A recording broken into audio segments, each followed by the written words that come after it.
Yo, what is up? Welcome back to another live stream. And today I'm gonna be doing some reactions, bro. Now I'm not gonna lie. You might see this stream and be like, dude, this is the laziest thumbnail you've ever done because there is no thumbnail. I'm done doing thumbnails. Okay, no, that's just a very, very um crazy sentence. Can't even for English say. Nah, but I'm not trying to do thumbnails. Like, what am I realistically gonna make a thumbnail for this stream? Like, I don't know. Because I can't guarantee what I'm gonna watch. And my little chair's creaking. Like, golly dee, bro. Golly dee, bro. Anyways, alright, let's just get started. So, oh yeah. You do realize that social media is public, right? I need to see this because, frankly, like, I've been starting to use Instagram Reels, bro. Like, people be posting diabolical stuff on there, bro. Like, people be literally just, like, posting, like, crazy stories about, like, bro. I mean, some of them probably are jokes, but some of them might not be. Like, they're talking about how they've messed with their family sexually and stuff. I'm like, your name is literally attached to this. Like, I don't know what I'm supposed to, like, I don't know. Hello, y'all. Let's see what I got. Cosplay monkey, bro. We are back with our regularly scheduled programming of My Leg.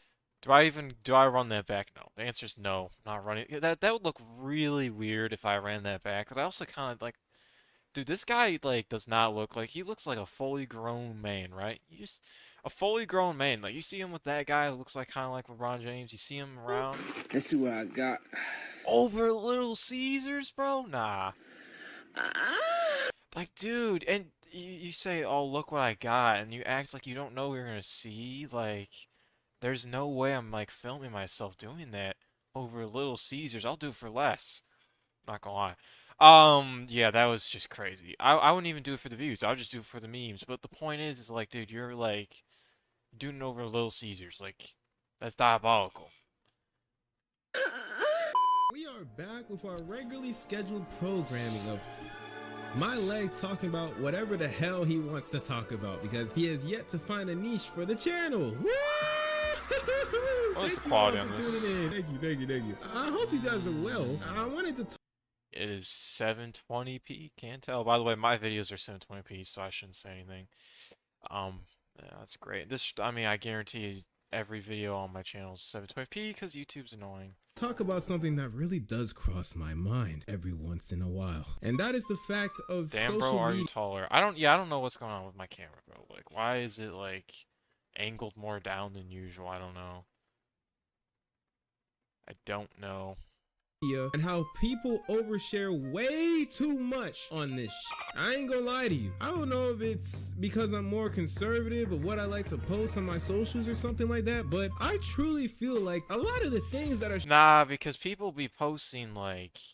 Yeah, there's just so many people you see them where they're posting, like, 20,000 things a day on their story.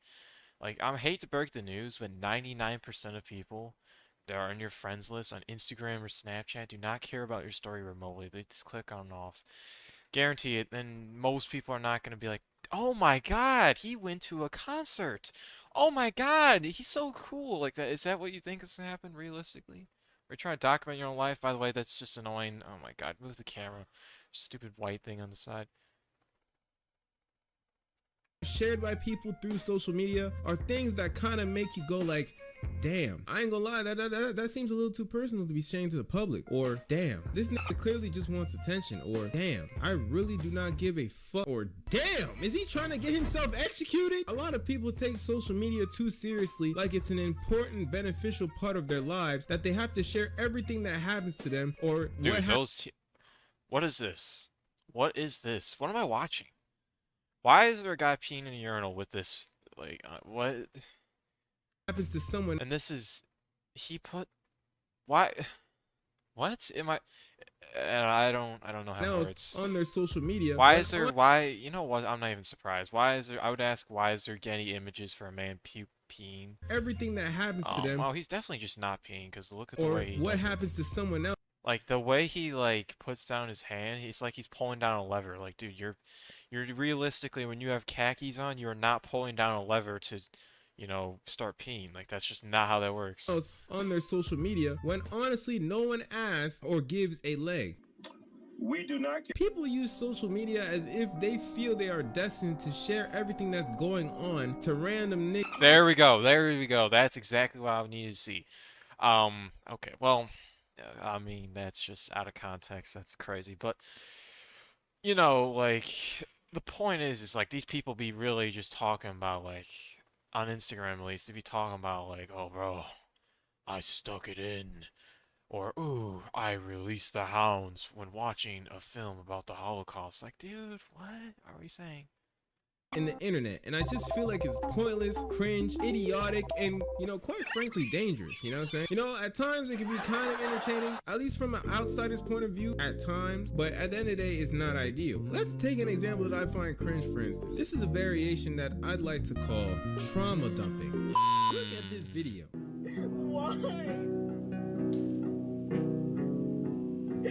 What? Nah, this is why I left TikTok, by the way, because literally half the videos are just people complaining.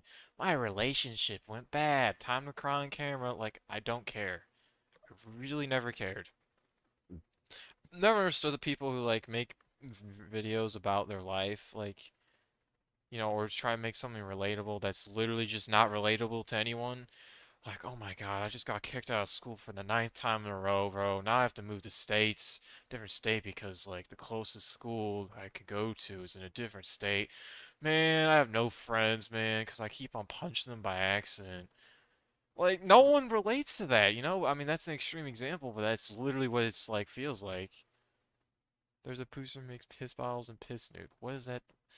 Nah, I'm not gonna lie, I think every middle school's had the situation where someone peed in a cup and tried to drink it, or like a water bottle. It's just a canon event, in the gym locker room, You have to go. Why did you have to leave me? Yeah, but like, I just never understood like why you ever would film yourself crying unless you're trying to gain sympathy, but like the only people who give sympathy to you are idiots. Or people who know you personally, right? Like, no one on the internet's gonna look at this and go, oh my god, I feel so bad, without context. And frankly, I don't think it should not be normalized to dump about your life I don't know. Who really knows? But I just don't think it should be normalized to vent about your problems. Find someone to do that. This is a video of someone crying, right? Blah, blah, blah. She's crying or whatever because she had a breakup. Now, listen. I know breakups are hard, it can take a toll on your mental, especially when you've been done in. You know what I'm saying? It takes time to heal from that sort of thing. I've had my fair share of breakups before. But what? Sort of thing. I've had my fair share of breakups before. I don't get the reference. What is this? Yeah, I'm never gonna understand. Oh. No, never mind, I don't get the reference. You've beaten your first chimps map. Congratulations.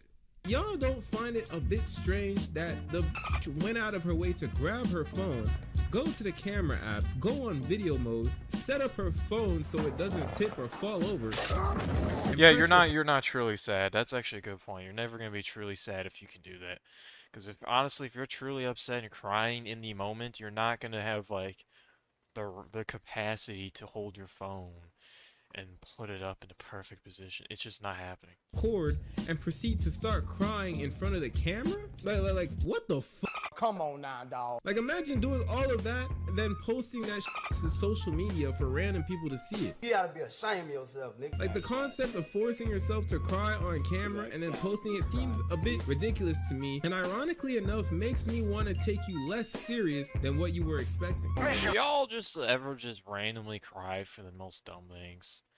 Like, the most biggest one for me was literally I just cried because I was playing a game. Actually, nah, recently, dude, I'm not gonna lie, it's gonna be an embarrassing story, but I literally just shed a tear over a stupid freestyle.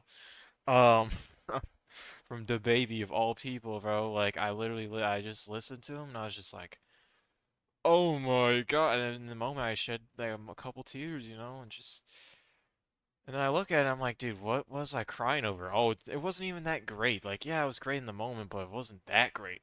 Honestly, music in general is one of those things where it can literally just completely, like, make me a different person. Like, it just gives a vibe. Like, Music can give vibes that you just can't get from anything else, especially a euphoric feeling where it's just like, life is so good, I'm walking in heaven.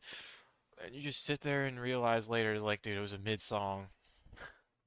I cried because some random guy destroyed my Minecraft wool house when I used to play on the PS3. I mean, yeah, okay, when you're young, that makes sense.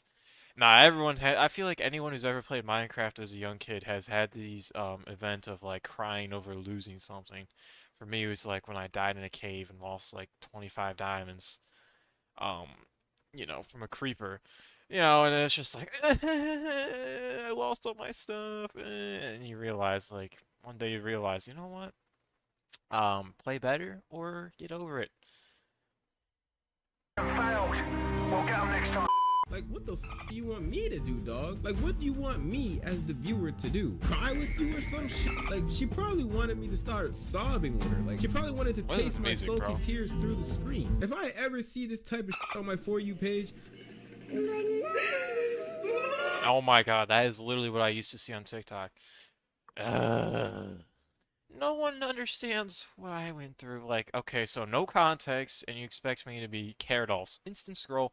And then the people will be like, oh my god, bro, you just instant scroll through everything. Well, yeah, because I'm fed all that nonsense, Get used to just scrolling past nonsense.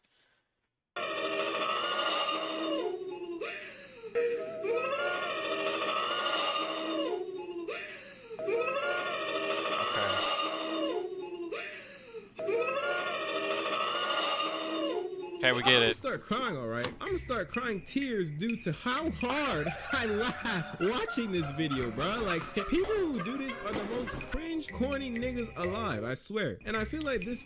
I scroll a video immediately when they play an overused song. Ah, that's not true at all. I don't care about the song. Speaking of this, it's stuck in my head anyways. The stupid Rob49, what the hell song or whatever. What the hell you on today? Like, dude, that's stuck in my head. I don't know, that song is so feces. Like, but dude, like, it's been in my feed for like over a week, right? And it's just like, oh my god, now it's just stuck in my head to the point where I actually streamed this song. Went on Spotify, played it. Went to YouTube, watched the music video, and I'm just realized, wow, I'm part of the problem. Like, I'm literally giving this guy free money because of a stupid, horrible, like, bars. It's not even bar. What the hell aren't they? Like, that's not bars. Stuff shouldn't be on social media. When it comes to grieving, grief with people that you... Skip ones that have Dochi, World's Smallest Violin, or Humble. Dochi, really? I don't understand the hate with Dochi, by the way. Why, where's the hate from? Everyone's like, oh my god, she's horrible. It's like, bro, she's not even that bad. But Humble's crazy, bro. Oh, Humble's great. Smallest Violin? I don't even know what that is. Here, let me see if I can find it. I probably do know about it, by the way. Smallest vibe. I can't spell. Violin song. World's smallest violin. Is this it? I don't know. Oh, is this why? I was muted. Was a fireman, but I can't help. Never mind, that's not it. I'm gonna get copyright. I don't know what this is. I don't know what that song is. Whatever, it doesn't matter. Cause this, whatever. I don't know. I don't know. Wink. IRL, grief of your family, grief alone even. And when you do grief alone, do not go ahead and set up a Canon XA55 professional camcorder and record yourself and post it online. I feel like people that do this are victims of being chronically online, Yeah, not gonna lie. Like, you have internalized the sense of individualism to the point where you isolate yourself and you make social media part of your personality, or at least intertwine social media in your personal life so that they go hand in hand in a way where you feel the need to be at such a vulnerable position publicly every single... It's called Anxiety by Dochi, where people bash on for using... Oh, yeah. Used to know sample? Yeah, I mean... Yeah, I understand that, because everyone right now on social media is being annoying with music. Oh my god, it's so annoying. It's like it's just, oh my god, I don't even know how to explain it. It's just like, it's literally you have an opinion and everyone's bashing you immediately because all the meat riders are just on you, on the meat immediately. I can't even, Why can't I speak that? But like, you know, you say something simple like, oh, you know, I don't like this Kendrick song. Oh my God, Kendrick never misses. Oh my God, you're one of us. You're part of the Drake crew. Like, oh my God. I mean, that's just an example that's obviously very relevant now, but like, it's getting more and more relevant. Literally any song, you have an opinion, everyone just immediately clowns on you. It's so annoying. That's why sharing your opinion on music is probably not great idea at all. Single time. You are now reliant on random people. K-pop's and fans in general. I've never met a K-pop fan, by the way. I don't even know if they're real. Are they real? No, but it's obviously they're real, by the way. From Venezuela to comfort you, rather than gaining that comfort within yourself, or at least with people that you know IRL, such as family. You know, venting and posting things that are personal to the point where it's like you give me the impression of, damn, I really don't feel like I was supposed to see or hear this, is a result of an addiction to the internet, in my opinion. Like, nigga, you are getting way too comfortable on this shit, dog. Private things should stay private. I don't need to know that your girlfriend cheated on you with Dabo. That's crazy. I didn't need to know that the reason your boyfriend left was because he said that your pussy was drier than beef jerky. And I'll be damned, I'll be disrespected like that. Like, bro, it's like these people don't realize that the shit that you are telling us can not only embarrass your partner or your ex-partner, but is also embarrassing to you. Then you get niggas clowning you in the comment section when you griefing, and it's like, you see why it would have been better to keep it private? Don't assume everyone on the internet is going to take you seriously. Like, that's another thing. Because if you have that high expectation after, you know, just trauma dumping out of nowhere in an inappropriate setting, you are potentially setting yourself up for a disaster. You're going to be disappointed, bro. I'll be honest. All right. I feel like people would have more respect for you for keeping that shit private than publicizing. What do you mean more respect? That's really not how that works. They're gonna have more respect for you for doing something that they didn't even know was gonna happen. What? Like, no. Every single one of your problems that you got going on. Another variation of oversharing that I find cringe is when it comes to drama. Especially drama within families. We can take, for example, what? the I've whole never seen KSI this. versus Deji beef. You know, never if y'all mind. know about that. But if you don't know about it, then I'll give you a brief overview.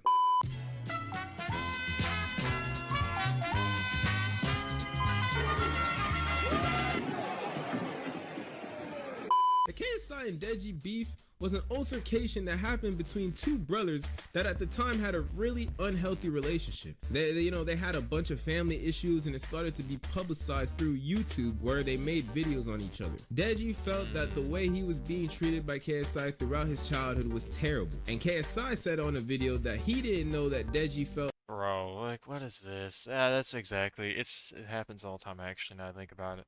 But only with famous people, usually. Where it's like, oh, I'm gonna talk about how I hate you. And it's like, dude, like, all you're doing is this for attention. So now you got a news article talking about, oh my God, these famous people are angry at each other.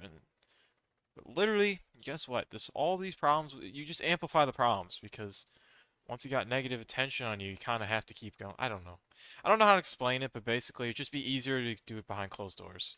He got treated like shit. Solve the problem in 2 until seconds. Deji said it publicly and accuses Deji of lying. So at this point, you would think that Deji would just call KSI, you know, to talk about what and how he felt towards him, you know, considering that they know each other and, you know, they have each other's phone numbers and, you know, they are fucking brothers. Damn! But nah, no. Going bald in that young They are age is fucking- crazy.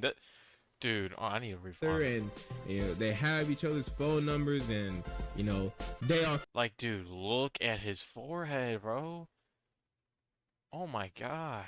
It's literally just like an alien almost. Like, it's shaped like an alien. That's crazy. I say this, but then, you know, if I ever went bald, it'd probably look horrible anyways, so nah, I shouldn't really judge too heavily. But why would you ever go bald at that young an age? What does that accomplish? Fucking brothers. Damn! But no, they were unable to keep things private. Then KSI starts talking about how Deji is always favored by their parents over him, and then the parents get involved. Oh, nah. And And the result of all this is all parties not knowing that one person felt this way about another person, which you can say is the lack of transparency and communication within the family. You know, family issues, right? You would think they would not let it get this far, and from this point forward, keep things private. But no, they were unable to keep things private. Then KSI and Deji, especially Deji, starts crying like some bitch ass niggas on camera due to how much pain. Like, okay, just imagine though, like, this is what I'm thinking, like, imagine if you're one of these people and you just stopped making money, you fell off or something. All your videos are still public, right? And then now you have to work at McDonald's. Like, all these people might even know about, like, this whole drama and be like, oh my god, it's the guy who, well, I mean, for KSI it's different, but, like, you know, oh, it's the guy who hates his brother, ho ho ho. You're now a McDonald's worker.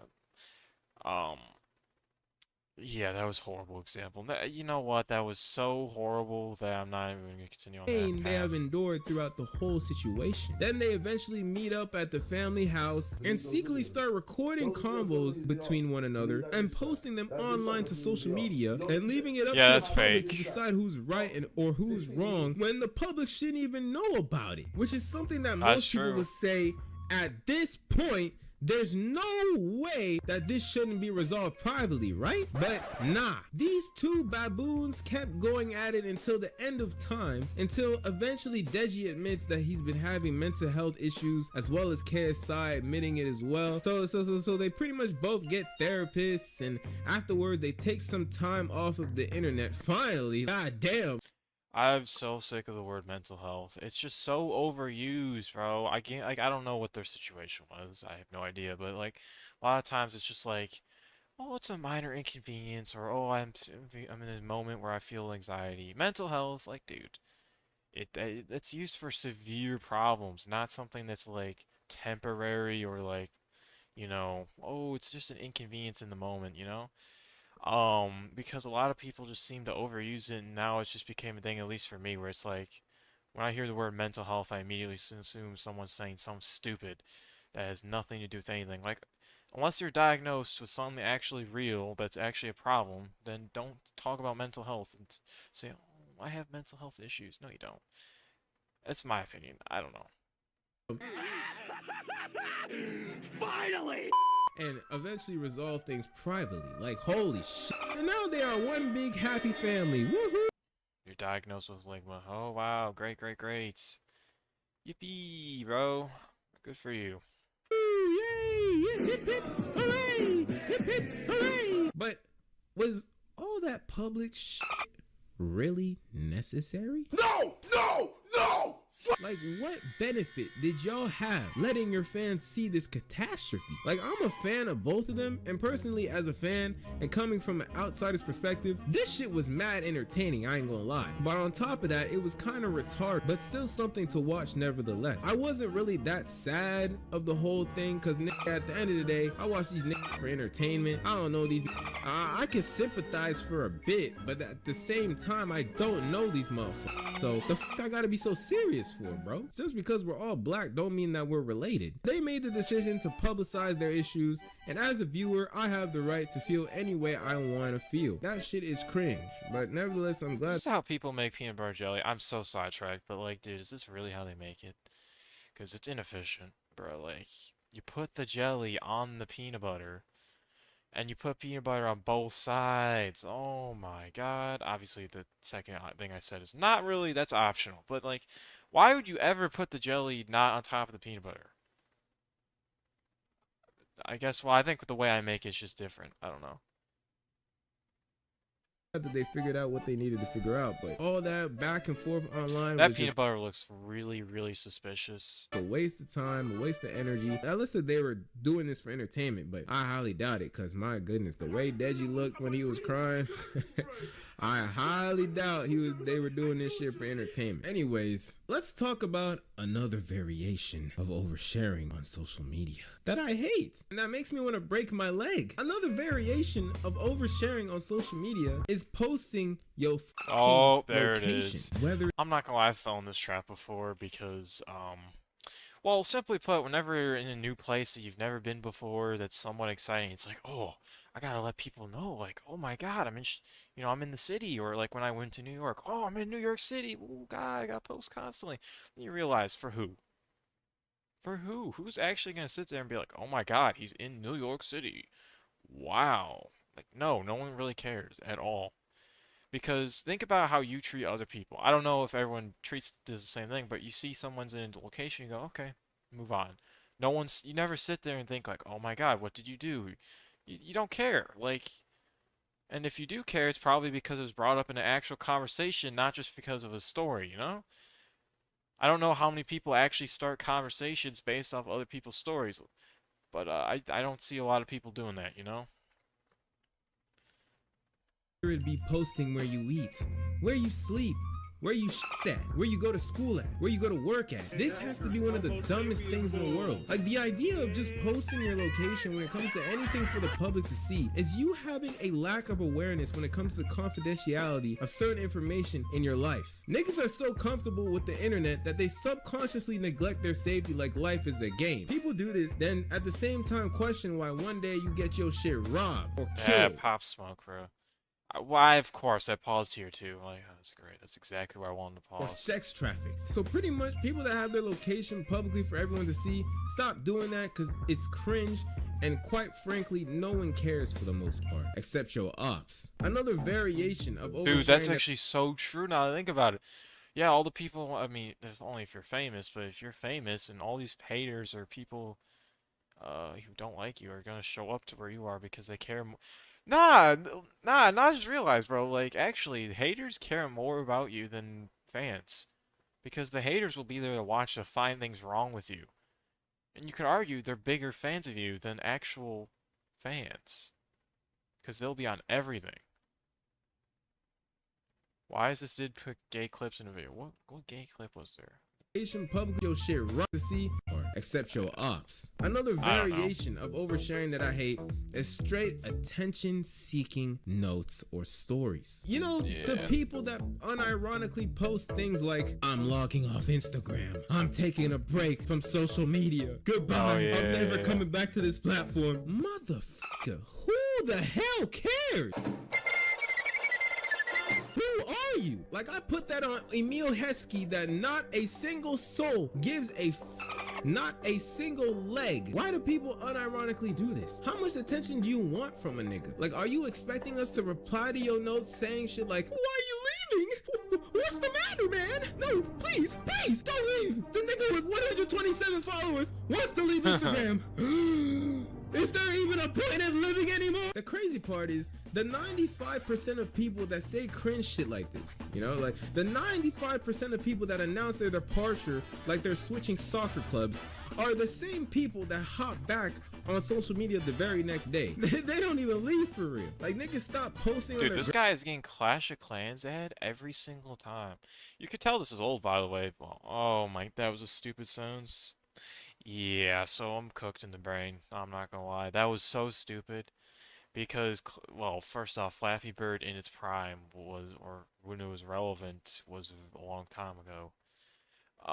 But that's a crazy ad.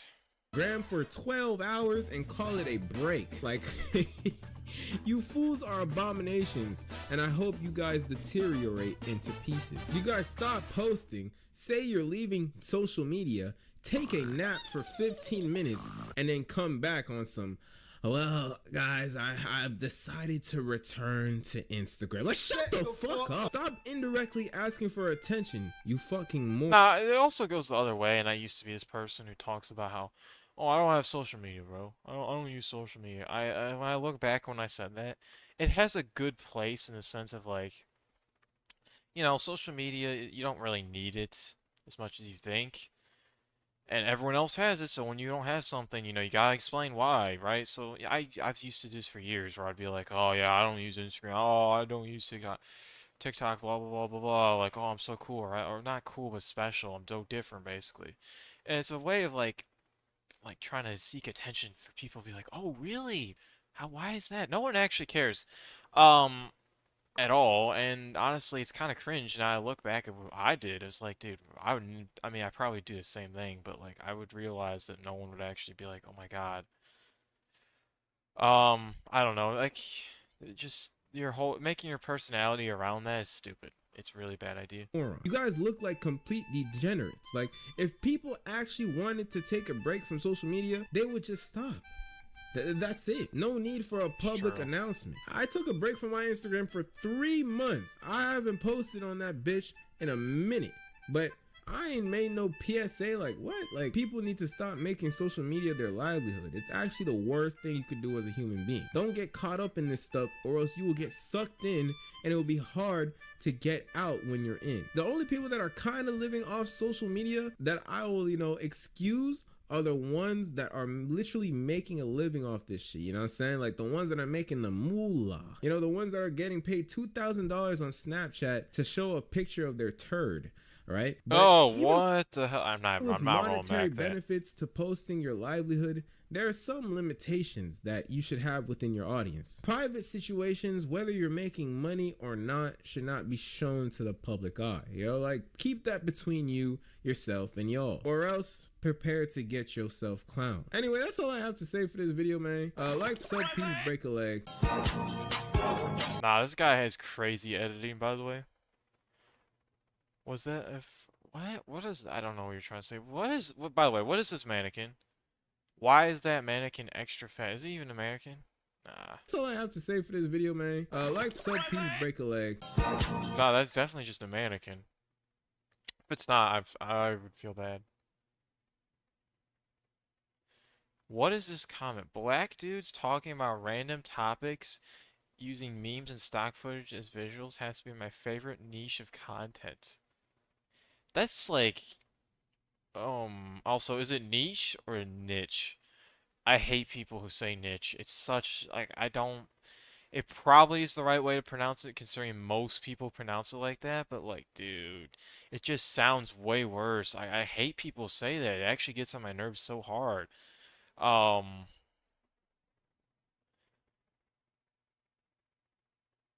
take most of my elves to my grave. Not even Batman will get this info on me.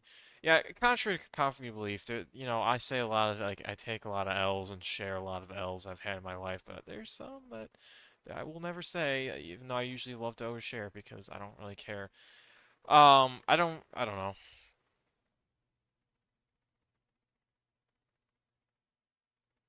A lot of people don't understand that the internet is forever, which is just kind of debatable. Because if the internet's forever, then how are you supposed to find old content? It's not going to be realistic. Like 20 years from now, there's going to be so much stuff that's released on the internet that it's just going to be like finding something from, what's now the modern day. Like, it's going to be impossible. It's niche. Well, yeah, that's what I think it is, but no, it's niche apparently, by the way. It's definitely just niche. And then the reason why I know that is because I've been made fun of, and also literally everyone else calls it niche, and it's so frustrating.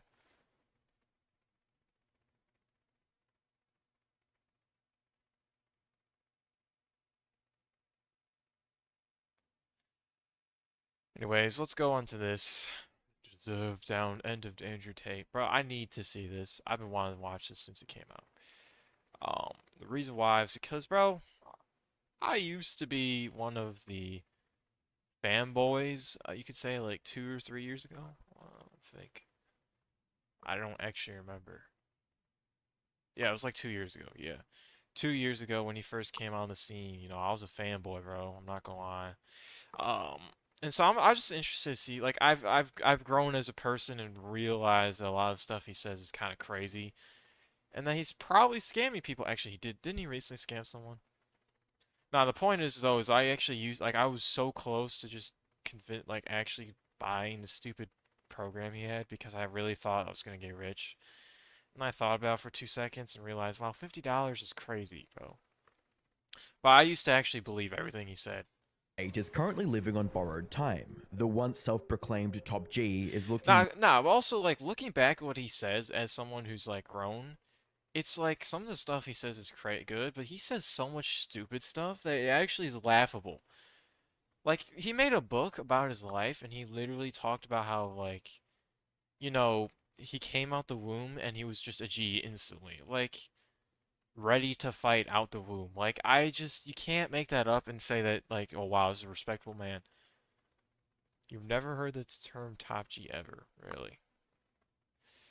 I don't know. Like, I think the thing about it is that, he promotes a life of, like, get rich and money's the only thing that matters, right? Which is not really the full case.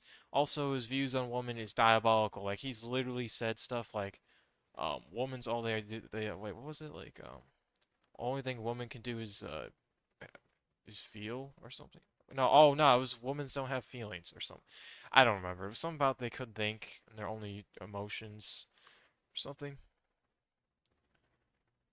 I haven't heard this man Top G in forever, nor this man his brother. Yeah, I haven't seen his content in literally like a long while. The algorithm stopped feeding to me, which is probably for the better because I'm sick of it.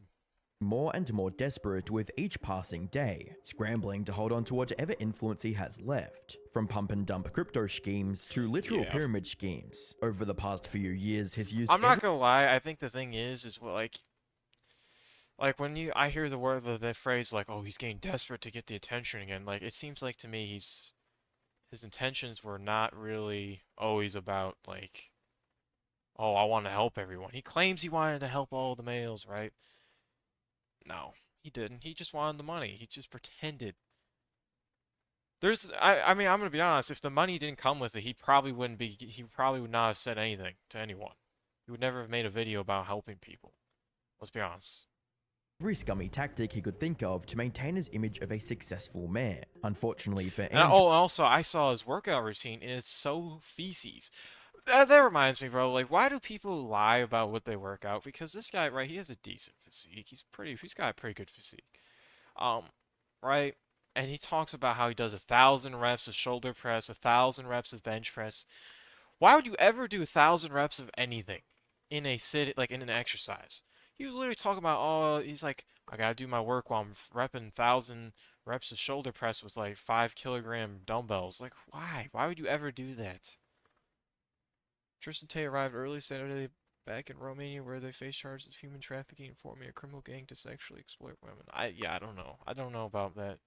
Nah, but there was a phase where I literally was like believed their narratives because like I don't know, I was an idiot back then, just falsely believed everything they said.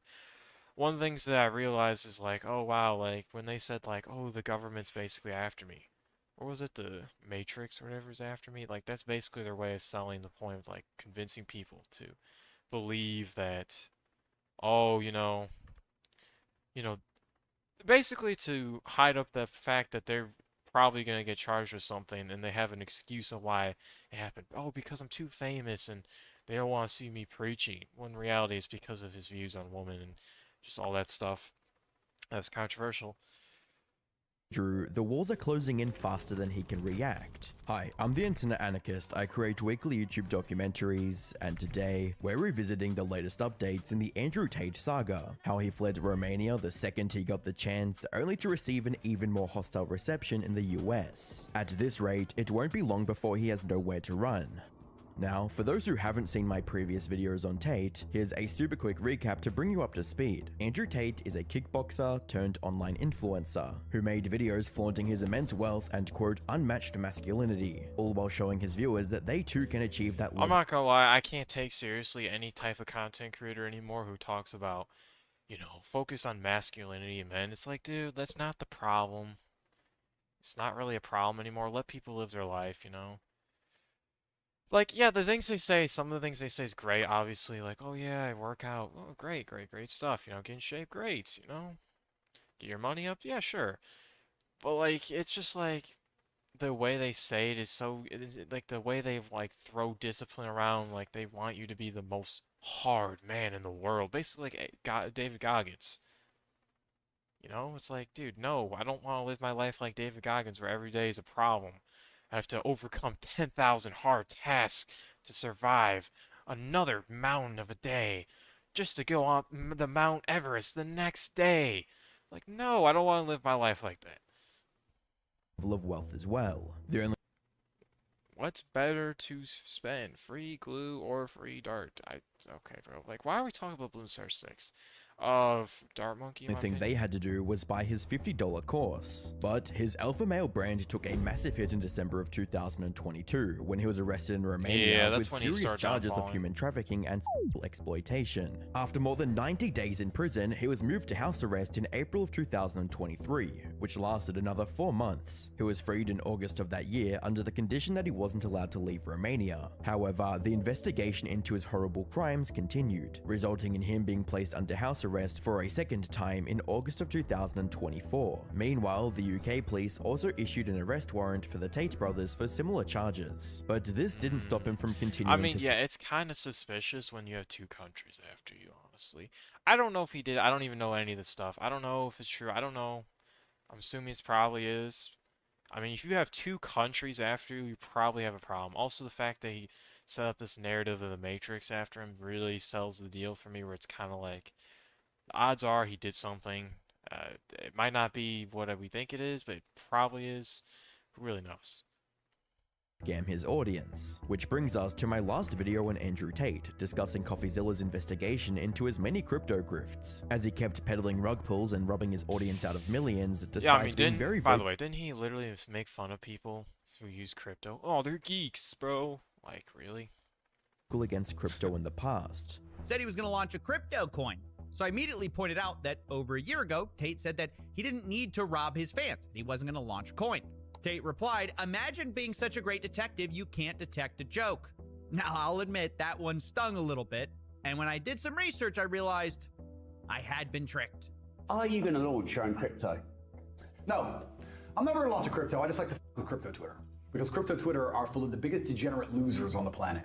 They're losers. Crypto is the only scenario I can think of where you can make a whole bunch of money while benefiting society zero. Well, there you have it. I mean, I can apologize. I can admit when. Yeah, but he literally just, okay. From what I understand, he literally just did a crypto scam or a rug and pull, whatever it's called, literally, like, recently. So he literally just, that aged horribly, you could say. I'm wrong. Clearly, it was a joke. Tate would never actually scam people with a coin. Oh, turns out he did. In addition to these pump and dump scams, Tate also launched— You know, I've never understood how you could ever fall for a pump and dump in this day and age, ever. Like, there's so many videos of, like, you know, influencers being exposed for doing the same thing. And if you're on the internet for more than 2 seconds, you probably have seen or run across a case of one of your influencer you know pulling the scam where they dump a ton of money into the coin, tell people to go buy it, and then boom, they take all their money out. Now they profited and everyone else has problems. It's so common. I don't get how anyone could possibly ever fall for this anymore. It doesn't make sense. It really doesn't. You have to be so oblivious. I don't know. And then, like, taking the word of this man, like, I guess you could say maybe he has more credibility just because, you know, he preaches on how to get money fast, and people believe him. I still don't get I don't know, but his little program he has, I don't even know if it actually works or not. From what I heard, it doesn't work. But then there's got people claiming, oh, it works so well. Oh my God, I make, 6 figures a month now. Like, I don't know that. I don't know. His Discord-like platform with a $50 entry fee called The Real World. He described it as the only way to, quote, escape the Matrix. See, the thing is, he's doing a good job selling. Because he's selling this narrative that, like, being broke is horrible, and there's only one way out. I'm the gateway. Like, when you put yourself in the position where you're the way out of something, like a problem that everyone's facing, you're more likely to get sales. Especially if most of these people listen to him are sheep, they're just gonna go where they're led, because they don't think. At this point, Tate had completely forgotten about his apparent disdain for crypto, so, as you might imagine, this new platform had a crypto token of its own. He hyped the coin with promises of massive profits for its members. However, these so-called gains seemed even shadier than his past crypto scams, because, as it turns out, the whole thing was just a pyramid scheme with extra steps. Tate's new plan is that you buy a get-rich-quick course, gain power points, you have to stay subscribed to keep your power points, and then they say they will pay you a percentage percentage that their school makes. The goal is that you can buy the token and own a percentage of the school. So imagine you sign up for the real world, you start to make money, you focus on your tasks, then you can invest that money in the real world token and get paid every single month a monthly dividend from the profits of the school. All right, I think I get it. So you got the people at the bottom, they're paying up into the course, into the school. Then you got the people higher with higher power levels. They're making money from people at the bottom with the coin, and then all that money flows up. It's just kind of this nice little pyramid scheme. And that's where we left off. Fast forward to today, and a lot has gone down since our last deep dive into Andrew Tate's criminal shenanigans. The first— Now, honestly, when I see his Twitter symbol, the X, right, by the way, I just think of how, like, diabolical it is that this guy preaches about masculinity and whatnot and talks, and he's on Twitter constantly arguing with people, bro, like, insane stuff. Like, I don't know. To me, when you're using Twitter, you're like active user of Twitter, arguing with people or not, to me, it's just like makes you look like, in my opinion, like a fool or like an idiot. I don't know. Just something about it just rubs me the wrong way. I don't know. Maybe I have to install Twitter to understand. This major event happened just a couple weeks after I posted my video. On the 25th of November 2024, the real-world platform got hacked, resulting in the chat logs of over 800,000 users getting leaked to the public. 800,000? This also included the personal email addresses of about 325,000 users. Oh my god. Worst of all, this wasn't some sophisticated elite-level hacking either, as the group responsible for this attack described the platform's security as hilariously insecure, which, as a comment on YouTube pointed out, mirrors Andrew's entire persona, reading, I mean, there's nothing about Tate that isn't hilariously insecure, so his website being the same is no surprise. Tate tried to downplay the situation on Twitter while also using this opportunity to promote his platform further, stating, Why would anyone join him, though? Why would you ever join a website that literally just got hacks?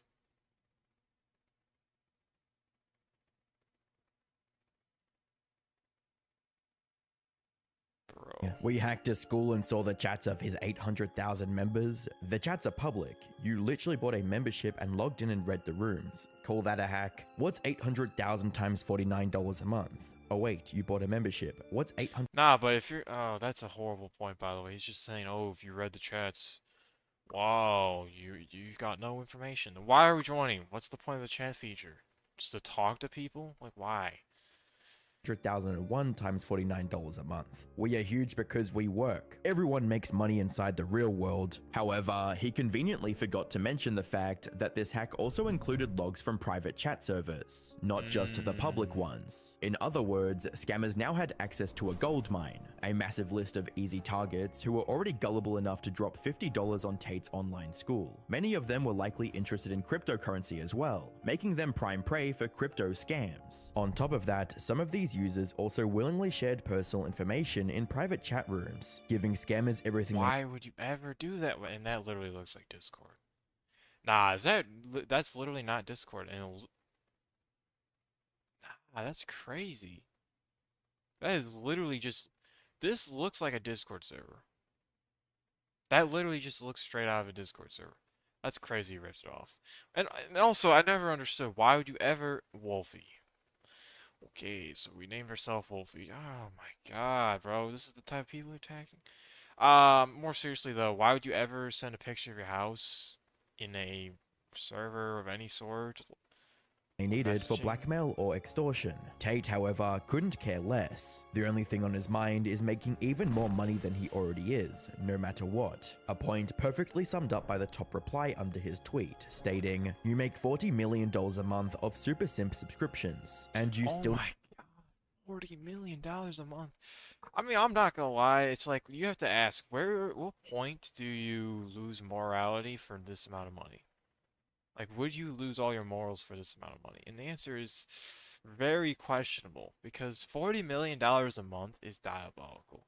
Because in a year, you're making so much money that, like, you're never going to have to worry about money after a year of working, basically, of this. And this is all mostly passive. That's the worst part. It's passive money. He's not even working for it. He's just sitting around letting this happen. And so, it's like, when did... You know, what are the morals so you can break to get to this point? I don't know. Personally, I'd consider actually doing what he did just to stupid get to this point. Because, you know, I think the thing is being rich is like, I mean, everyone like always talks about, oh, being rich is so stupid. Oh, it's horrible. All people do is focus on money. The reality is like, it's not even about buying things. It's not about like, oh, I'm cool. Oh, wow, everyone looks at me and looks at me so coolly. No, it's not even about that. I don't want the private jets. I don't have a life like that. The point is I want to live a life where it's just, I can go wherever I want and do whatever I want realistically and not have to worry about my bank account. I don't have to check it. That's a life I would like to live. And I mean, $40 a month though is kind of ludicrous. I mean, I feel like that's too far gone, so honestly, I don't know. Because once you get there, it's just like, dude, what's the point? You have no reason to work. I don't know. We'll need to rug 5 new shitcoins on stream every week. But while Tate had no problem turning a blind eye to the mess his platform created, he couldn't do the same for a court ruling less than a month later. Ooh. You see, on the 18th of December, a London court ordered the seizure of more than £2 million from Tate for tax evasion. This one hit him where it hurt the most, straight in his wallet, leading to him crashing out and, as typical for Tate at this point, blaming the quote Matrix, stating, Bro, you're gonna let's try again. Blame the government for literally tax evasion, one of the easiest things to avoid. Well, not the easiest. I mean, you don't pay attention, but like literally pay attention. Just look at the forums and whatnot and all that. Boom. First, they labeled me a human trafficker, yet they couldn't find a single woman to stand against me. Let me guess. He's gonna claim that, well, I'm being attacked like, actually no, they wouldn't say that. Never mind. Like Al Capone. Like, they're not gonna say that. Oh, the way they got Al Capone is through tax fraud, so they're getting me like Al Capone. Wow, they think I'm like Al Capone. No, that's a horrible, crazy. If he does that, by the way, I'm literally the greatest man alive. When that narrative crumbled, they turned to outright theft, freezing my accounts for more than 2 years, and now seizing everything they could. This is not justice, it's a coordinated attack on anyone who dares to challenge the system. Speak against the Matrix, and they'll come for your freedom, your reputation, and your livelihood. This raises serious questions about the lengths authorities will go to silence dissent. But then something unexpected happened that no one saw coming. For the first time in 2 years, things started to swing in the Tate brothers' favor. It began on the 14th of January 2025, when a Romanian court released the brothers from house arrest. That said, their freedom was still limited to Romania. They weren't allowed to leave the country under any circumstances. It wasn't ideal, but the brothers were probably just relieved to finally leave their house after so long. However, before they could fully enjoy their newfound freedom, another case came forward, threatening to take it all away. On the 10th of February, an American woman sued the brothers for allegedly luring her to Romania for adult work under false pretenses. Given their history and existing cases, this could have easily landed the two back on house arrest, or even worse, behind bars. Shockingly, that's not what happened. Instead, on the 27th of February, the two were given free rein to travel anywhere in the world, an opportunity they used to immediately flee to America. This also sparked What? How did I not know about this? Wow. That's diabolical because of how much they preach how horrible America is, which it's debatable. I mean, right now in the current state, not particularly great, but like just in general, it's not the worst place ever. But there's definitely flaws. Like if you go to any of the major cities, you're gonna have major flaws. Wave of speculation, with some claiming that the trafficking cases against Andrew and Tristan in Romania were dropped, but that turned out to be completely false, which raised more questions than it answered. After all, why would Romanian authorities keep the Tate brothers locked in the country for so many years, only to let them off the leash for seemingly no reason? It didn't make any sense. That is, until you connected the dots and realized that Andrew and Tristan Tate's release coincided with something major that happened just a month prior, Trump's inauguration. Minutes after entering the Oval Office, Trump began signing dozens of executive orders. What? Okay. This is gonna get very speculatory very fast. Can already see where this is going. One of which also included a prudential pardon for the 1,500 people arrested in relation to the January 6th riots. Put simply, rumors began circulating that the— Okay, like, this is like, alright, now we're just getting very speculatory.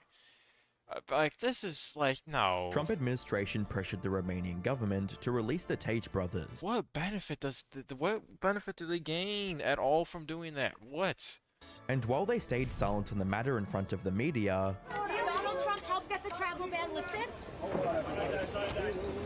the rumor wasn't completely unsubstantiated. By this my point, the brothers had God. been vocal supporters of Trump's administration and never shied away from sharing their views. You know what's funny? Every single masculine person or like influencer always just backed up Trump the whole time. I don't know. It's just something to think about. But nah, this is, by the way, this whole thing is just crazy. Like when Andrew addressed the Danish Prime Minister by calling her a pussy, and backing Trump's decision to buy Greenland in a tweet reading, "You don't want any kind of war with Trump. Give us Greenland immediately, and thank your lucky stars we don't take Copenhagen." So Trump essentially bailing the two out wasn't out of the question. However, Oh, when just asked because he speaks good on him? Like, that's such a...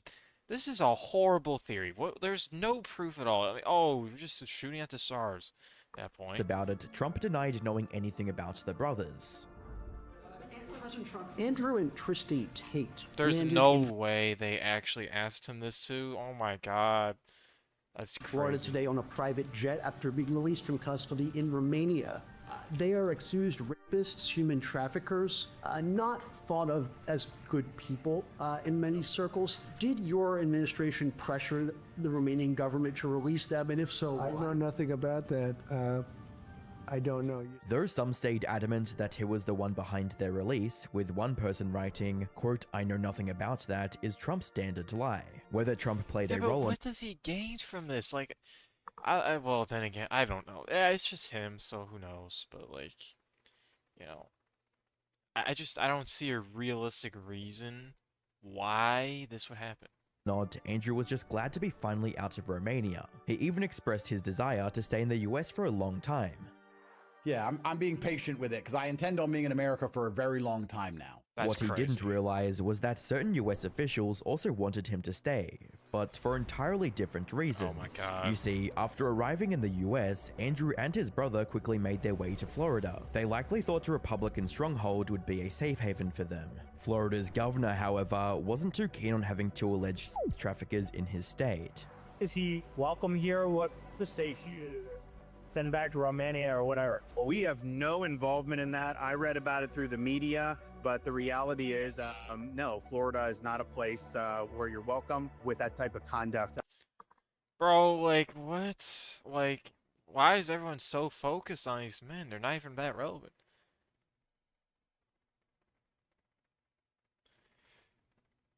Elon Musk ain't masculine. Have you saw the beach photo? No. It's probably something to do with... Oh, was he nude? Don't tell me he's on a nude beach, because that's probably where that's going. I don't know. Keep him away from America, yeah. In the air. Now, it was entirely possible that this was nothing more than a political statement. Maybe the governor didn't want to damage his own reputation by showing any support for the Tate brothers, but he also didn't care enough to do anything about it either. Well, realistically, what is he gonna do? Like, what power does he have to do it? Oh, well, they were accused of stuff. Like, that's literally all they're in this. I mean, unfortunately, in this scenario, that's all they really are, accused. You know, they're not convicted. Or charged, right? So in theory, there's not really much he can do to get rid of them. Like, they did nothing wrong, really, if you think about it, as far as I'm aware. That's what Andrew and Tristan were probably hoping for as well. Much to their dismay, however, the Florida government followed through on its plan to investigate them. The state's Attorney General, James Uthmeier, has been particularly vocal in his opposition to the two brothers. They've gone public, you know, joking around saying, oh, what is the age of consent in America? 15, 16? Really? They said that? Oh, wow. Yeah, they definitely need to investigate for sure. I mean, I'm not gonna lie, I don't know what they'd find. Well, actually, I'm sure they found something, because it's probably gonna go farther, but, I'm just gonna be honest, like, I'm surprised they haven't gone to jail.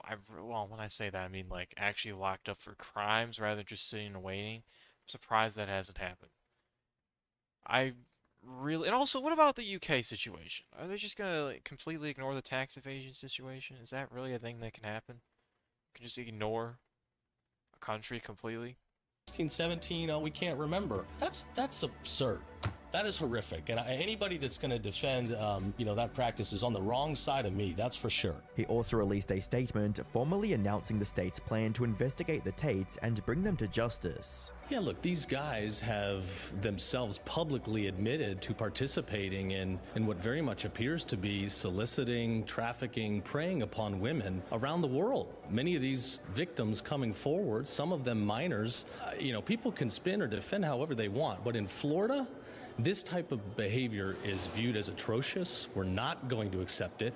They chose to come here and set their feet down in this state, and we're going to pursue every tool we have within our legal authority to hold them accountable. As you might imagine, this was devastating news for Andrew. Why do they keep using this photo, bro? It's so funny. Like, the way he's got no hair on the top, it just looks so funny. Genuinely thought he was finally safe after fleeing Romania. He tried to spin this as a political move from DeSantis, claiming that he's only pursuing Tate because he supported another candidate instead of DeSantis' wife, writing, "Ron DeSantis is attacking me because he was worried I would support." Oh my god, yeah, see, this is the problem. He turns everything to a narrative, and that's why there's still people on him, because he can flip the narrative and, like, make people believe in what he's saying by, like, kind of twisting the narrative. Brian Donalds over his wife, knowing I have monumental political weight and trust our commander. Monumental is diabolical to use in this scenario. What monumental weight? You have no monumental weight at all. Like, literally none. Like, I did not see anyone saying, "Oh my god, I voted for Trump because of Andrew." Like, no one said that. Not a single person. I don't know, that just seems stupid. And Chief President Trump's recommendations completely. They attacked me, trying to prevent me from destroying his wife's political ambitions. Interestingly, I had no interest in Floridian politics until I learned how communist the DeSantis admin is. The game is on. What Andrew didn't expect was that Byron would also come forward and support the Attorney General's decision to investigate the brothers. Do you support the Attorney General's actions? That's crazy. That is crazy. How the tables have turned, you know? You voted for Kanye. Okay, no. Honestly, dude, like, maybe in 2020 it's defendable, but bro, Kanye in 2024 for him back when you were voting, loud, that was unacceptable. If anyone voted for Kanye, which I'm sure they did, horrible idea. Like, dude, imagine what would, oh my god, just imagine how the government would be run if Kanye was president. We would be in Hitler times, basically. We'd be attacking everybody, we'd be like having Holocaust, like, we'd have, like, imprisonment camps and whatnot, like, it'd just be crazy. I don't even want to imagine how messed up that would be. And the worst part is there'd be people who'd be like, "Oh yeah, great, great, great, because I like his music. Oh yeah." He's gone so far. Like, honestly, the fall off of Kanye needs to be studied, because he's so just gone down the rabbit hole of, like, just way too far gone, to the point where it's like, dude, his music is literally just full of hate and just nonsense.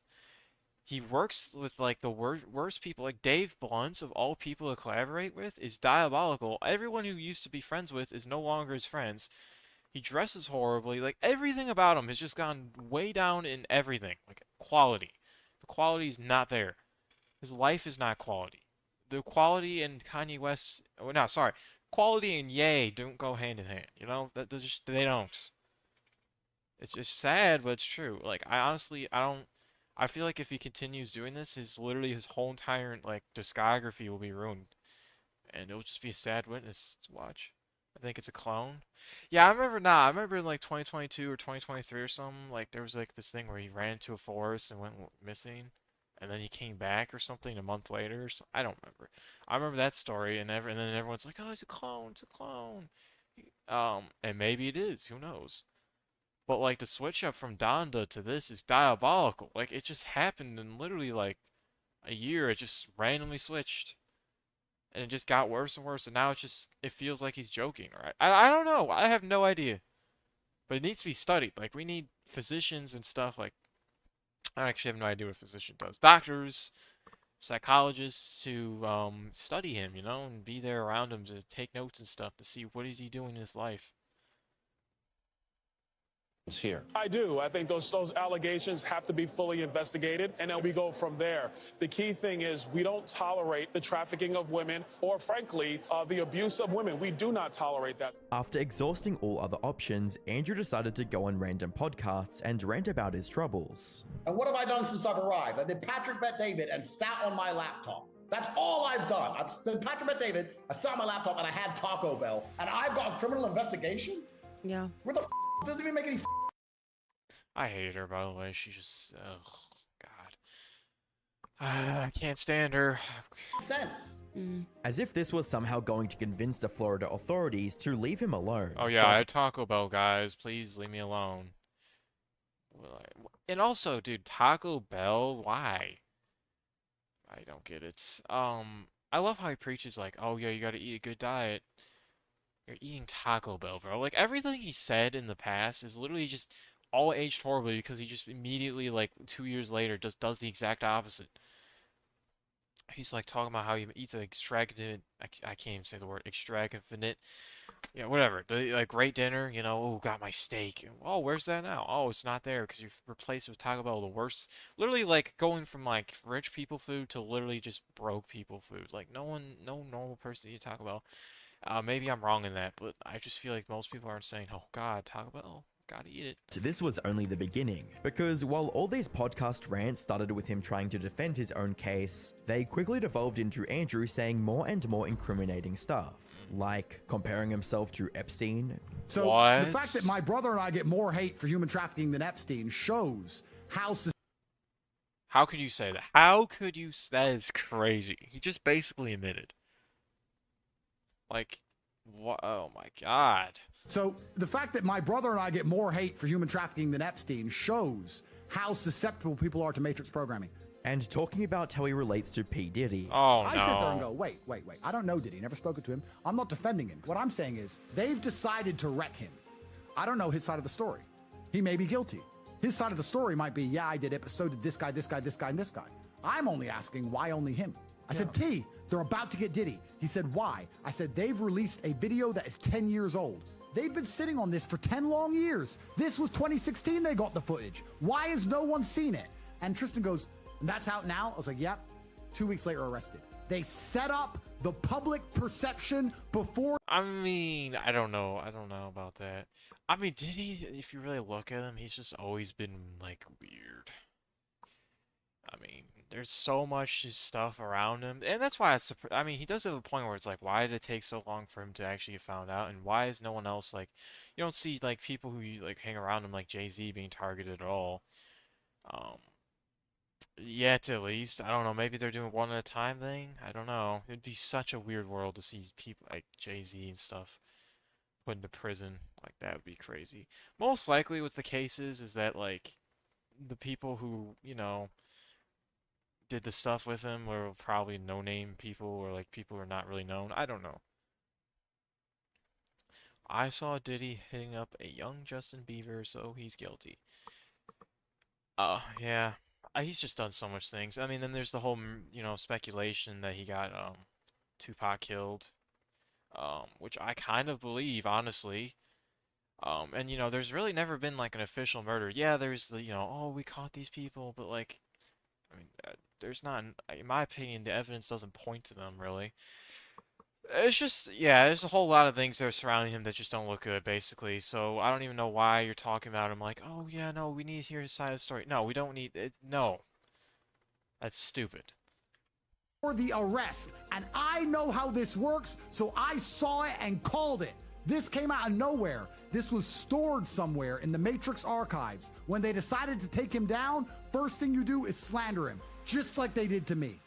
Wait, what is this footage, though? I've never Take him seen that down, footage. first thing you do is slander him, just like they did. Even if this is true, though, I mean, the whole, like, let's just say he's right about this, right? I mean, the whole problem with this is that literally just don't commit crimes or do things that are weird, and suddenly you won't have this problem. Like, sure, maybe this is true that like it's weird that he like I don't know if they actually held on to this footage for 10 years. Who knows?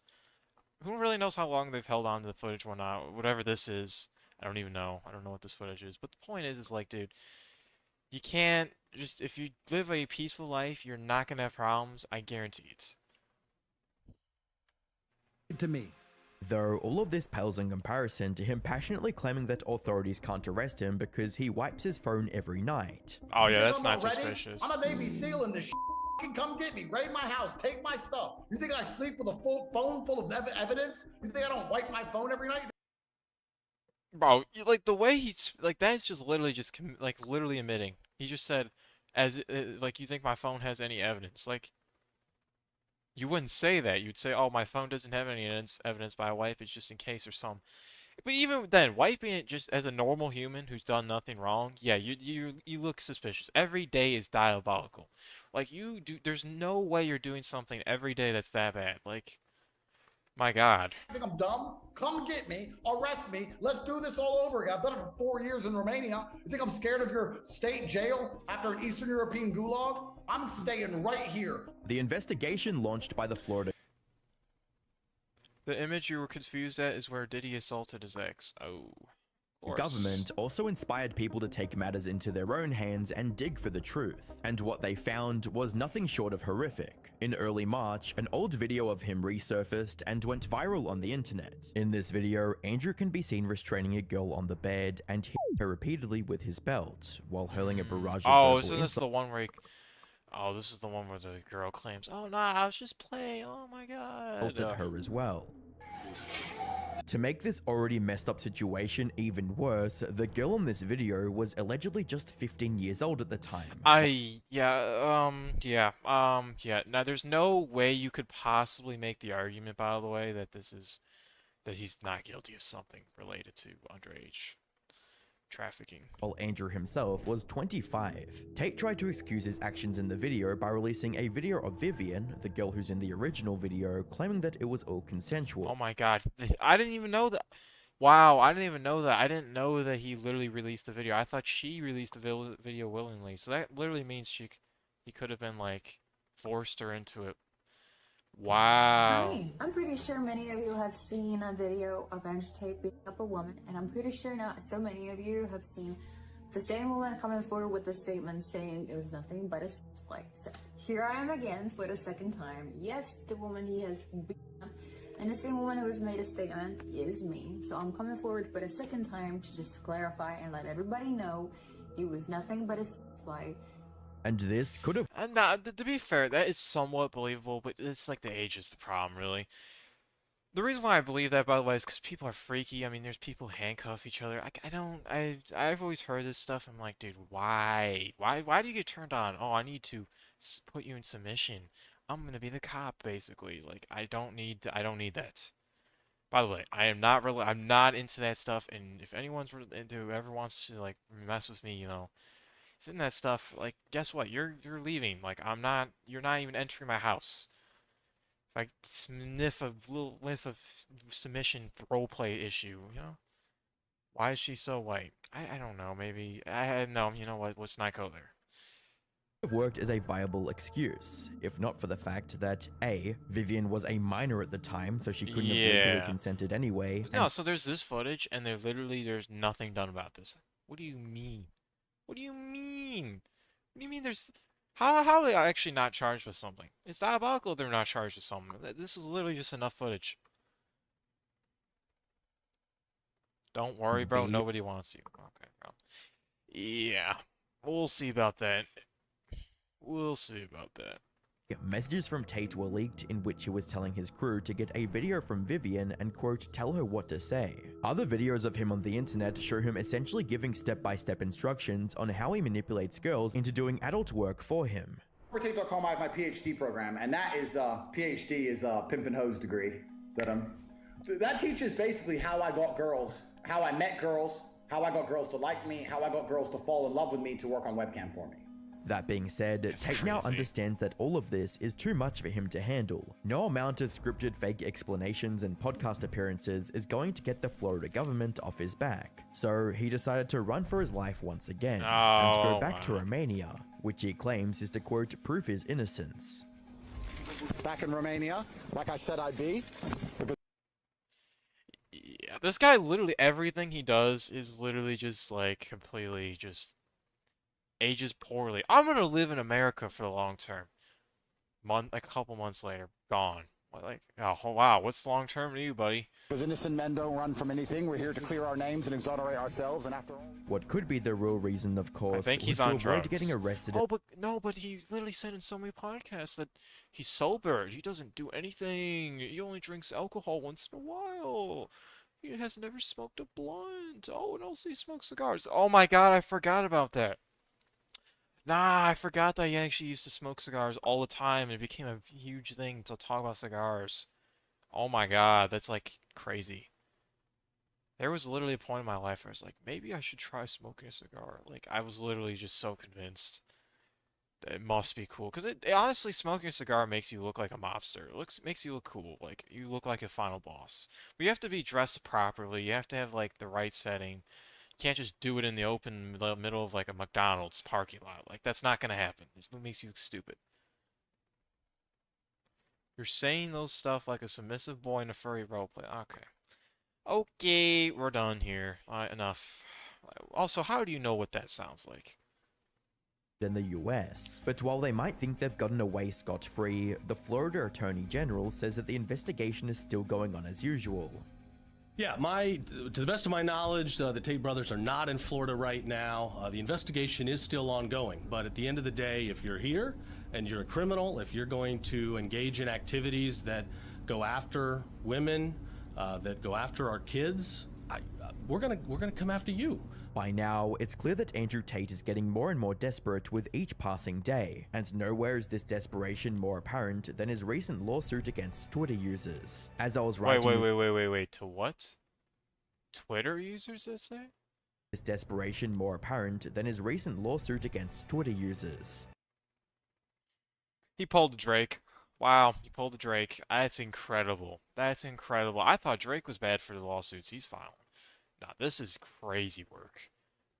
There's Drake this is, you can't even, wow, I can't even imagine putting them in the same sentence. Both losers, bro. Oh, I'm hurt by people on the internet, bro. I need to sue them. Oh, like, oh my God. As I was writing this video, the Tates filed a defamation lawsuit against 15 Twitter accounts that have been critical of the duo in the past. They're seeking a minimum of $50,000 in damage. Why would they deserve $50,000? It's Twitter. Everyone complains on there. Bro, like, that's such a... Ah, that hurts my brain. That actually hurts my brain. They thought that was logical. And they claim to be intelligent. That is not an intelligent move. Let me tell you why. Everyone who's been on Twitter probably has dealt with some sort of hate at some point, some sort of critical, like comment against them at some point if they made a somewhat popular post. It just happens. In fact, it happens in all social medias. Like, for example, YouTube, right? I get hate comments, not often, but somewhat often. Do I deserve to sue them because, oh, they said hateful things against me? And maybe they're going to argue, oh, but they're lying. They're saying things that's not true. Guess what? Then they're just going to investigate to see if it's true. And now you have more problems. More investigators. Do you really want more investigators on you to see, oh, are these true? Like, that's so stupid. Oh my God. Damages from the owners of these Twitter accounts. Though the real purpose of this lawsuit is to just bully these creators into submission. It's incredibly petty, something that Andrew himself isn't ashamed to admit. Listen, I'll say this right here, right now. I don't need a reason. You're gonna have to defend yourself, regardless. That's the thing about the American legal system. You cannot ignore it. I don't care if it costs me $1 million to take $1,000 out of your bank. You're gonna be in court twice a month for the rest of your human years. I don't care. I will sue you for any and every reason forever. And you're gonna have to hire lawyers and turn up forever. I will do that. Oh my God. I'm that guy. I'm petty. Over a stupid Twitter comment. I'd like to see the comments. Probably has something to do with, oh, you're guilty of trafficking or like fine for releasing evidence or something. I don't know, but that's stop on. I'm petty and I've got a lot of money and a lot of time. What he didn't expect, however, was that these Twitter users aren't going down without a fight. For those who don't know, in order to win a defamation lawsuit, you have to prove that what the other person said was a lie. It's a risk. Yeah, see, that's what so the reason why that's a problem, like I said, is now you've got more investigators' eyes on you because they have to discuss your life and, like, look back at your life. And when you have videos of just all these things you say. Like, I don't see how you could possibly not be found guilty, at all.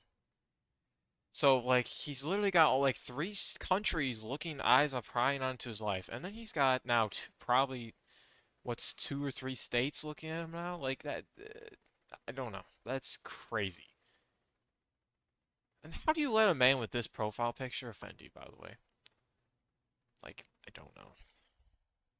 Literally looks like a 5-year-old drew that picture. Well, not a 5-year-old drew it, but like that's a 5-year-old's, move since image. the other party can also use the lawsuit's discovery process to gather hard evidence backing their claims. Yeah, As he's one of the definitely users gonna be he sued mentioned in a tweet, now we get to subpoena Murdered by Crayons. How do you let a guy named Murdered by Crayons actually like murder you, basically? Crazy work.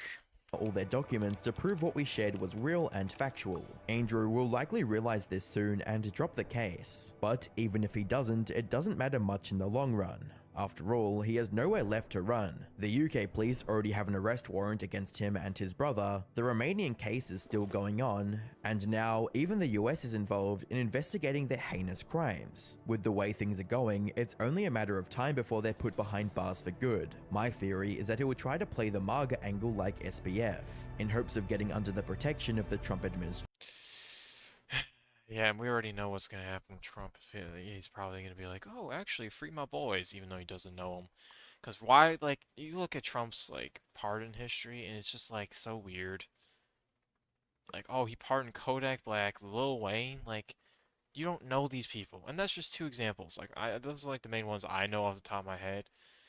I'm sure there's so many other cases, but like, dude, you do not know Lil Wayne on a personal level, and I hate to be that guy, but Lil Wayne probably doesn't care about you that deeply. Kodak Black deserves freedom. I don't even know what he did. Like, I actually want to know now.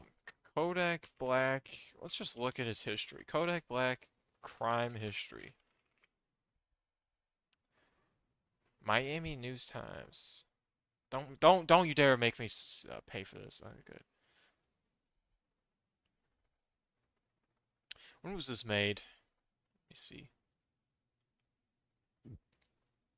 Oh wow, this goes on. Oh wow. Oh wow, this goes on.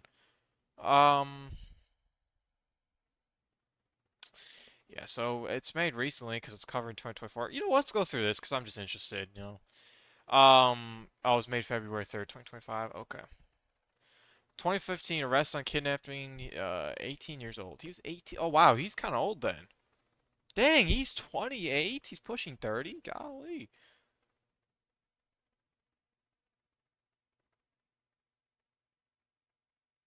Was arrested for assault, robbery, kidnapping, false imprisonment. What? Driving with a suspended license and possession of marijuana. I'm gonna have a hot take. It's not really that hot of a take, to be honest, but I think that marijuana, like the whole marijuana thing, is such a dumb thing. Like, oh my God, he has possession of marijuana. Like, he's not even smoking it. He just has possession of it in the car, and it's, oh, we gotta put him in jail. Like, it's just a waste of jail space.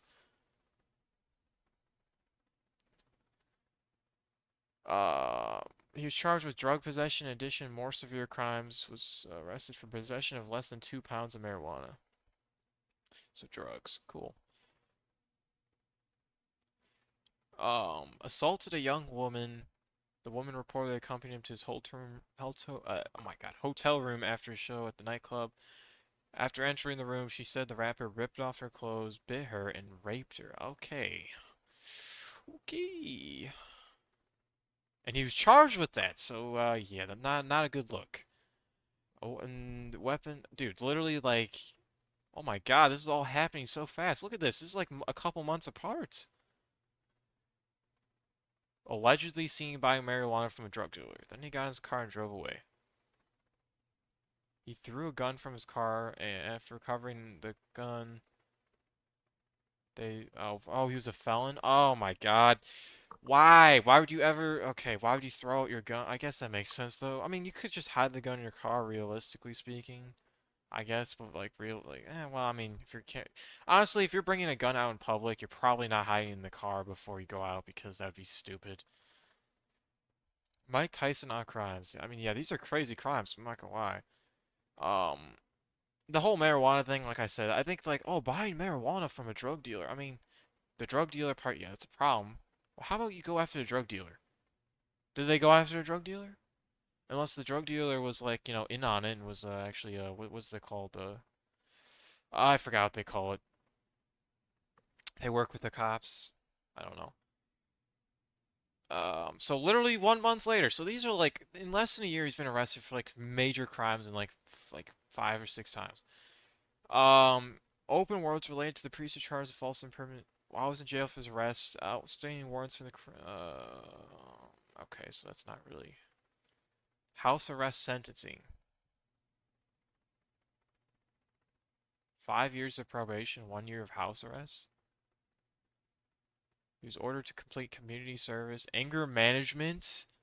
Wow. Honestly, Kodak Black does not seem like a guy who would be that angry from what I've seen. Who really knows? Month later, oh my god, a month later, dude, what is this? No contest, okay. Sentenced to 20 days in prison, oh god. Was released. Was freed from a South Security after posting a $100,000 bond for a sexual battery charge.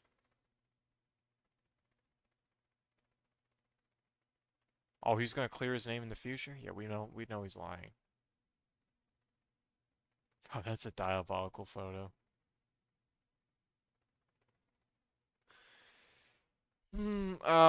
Arrest for violating house arrest. Yeah, not surprising. Assaulting bartender. Okay, dude. Yeah, maybe this guy's a little more angry than I suspected, by the way.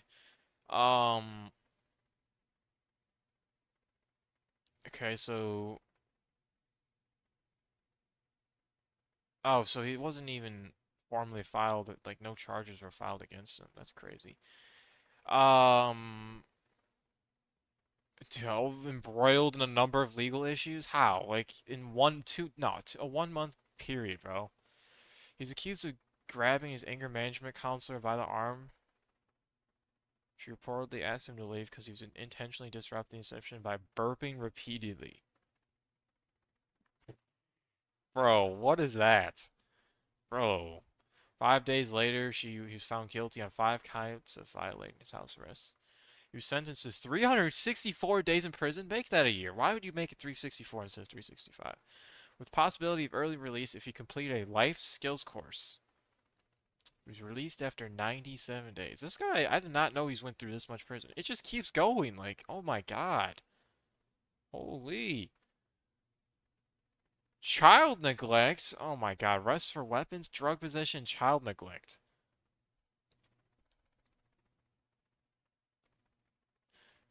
Was alerted to a live stream of Kodak's Instagram. The video showed the rapper surrounded by drugs and weapon with this guy. I never understood when like rappers literally just allow like commit crimes on streams, Instagram lives or not. Like that was diabolical. He's literally just got he's a felon with a weapon in the open and they think that no one will notice. Like, wow. He was arrested for grand theft of a firearm. Oh wow, he stole the gun. Oh my god, the cannabis thing just makes me annoyed because it's just like, oh, let's add extra time. It's like adding a little bit of extra sprinkles to your little cupcake. Like, no one cares about the sprinkles. They're not that useful, but some people. By the way, no, I'm not going there. All right, child neglect without great bodily harm. Well, where do they get the child neglect from? I don't know. They got all those charges dropped? Oh my god, W lawyers. Well, actually, I mean, that's questionable with W lawyers, but those are great lawyers. 364 days in prison again for the remaining charges stemming from his January arrest. I thought they said. Okay, so what? Oh, I don't know. I don't know what charge they was left.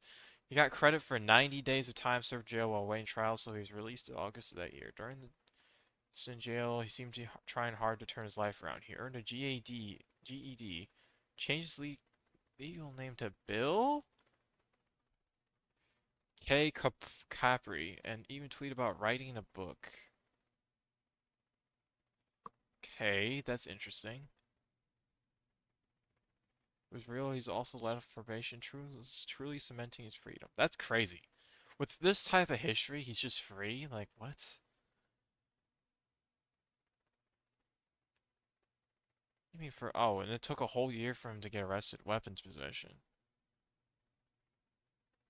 Trying to cross into Canada from New York.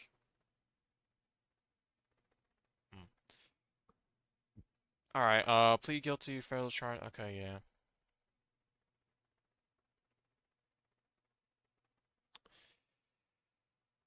PI will make you flabbergasted. I'm not trying to read after all these. By the way, this, I'm just gonna be honest.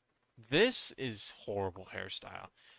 It's just horrible. Like, I don't, like, he's literally just trying to rock like the gold look, but like, dude, when gold, I hate to say it, on your skin color stands out really heavily, and when your teeth are gold, yeah, that's a problem. Also, your hair dyed like that is horrible. Like, you literally can see his, like, under the stupid dye that there's literally just blackness. It just looks weird. It's like a bee. I don't know. I shouldn't hate too much. He's probably dressed better than me. Actually, no, I'm not gonna say that. I don't even agree with that. Trump sets Kodak free. That's where I wanted to see. January 2021, though. That's crazy. Part of the wave of the immunity. I don't know what that means. Granson's last moment at the White House. The president press team pointed the rapper's past charitable donations as justification. Oh my God. I know exactly. I know one of the charitable donations was for breast cancer. Probably. His fits look dumb. Yeah, he has so many horrible fits, by the way. And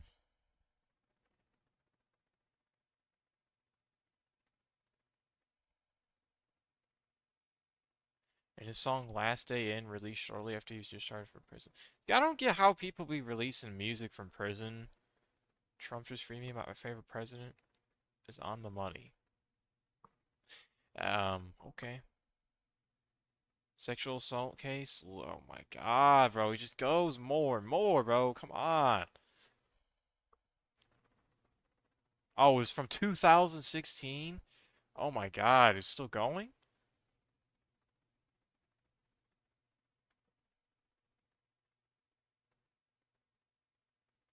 A suspended 10-year sentence according to court records.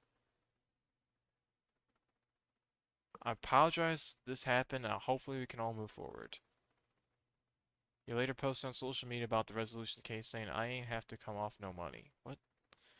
Arrested for trespassing. That's... Okay, bro. Trespassing is crazy.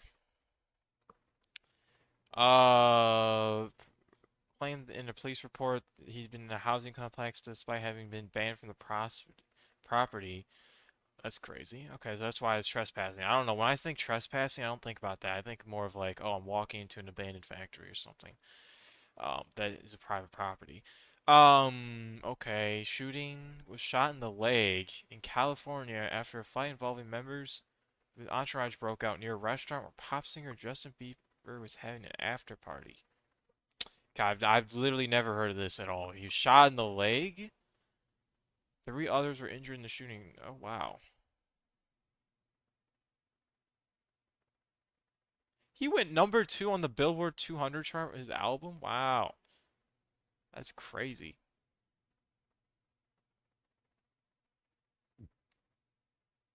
The registration was expired.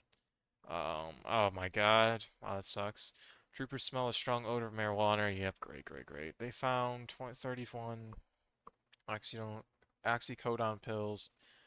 Oh my God. See, this is why it's so stupid because like all it takes is marijuana and then it's like it leads into just a whole slew of troubles. Oh, now there's an RPG in the car. Wow. Wow, we just found 50,000 grams of marijuana actually. You're gonna go to bed. Okay. Oh yeah, today's Sunday. I kind of forgot. I don't know why. I feel like today's Saturday. Tested positive for fentanyl. Ew, that's just sad. Um, Allegedly violated his bail terms by failing to show up to a drug test. Passed out in Bentley in Playton. They found the rapper passed out in a Bentley SUV, blocking traffic. Oh my god, what? How does that even happen? Though officers charged him with possession of cocaine, cutting a positive. Oh my god. Kodak assured fans after arrest that the substance was not coke, declaring, "I ain't no baser, bitch." That's crazy.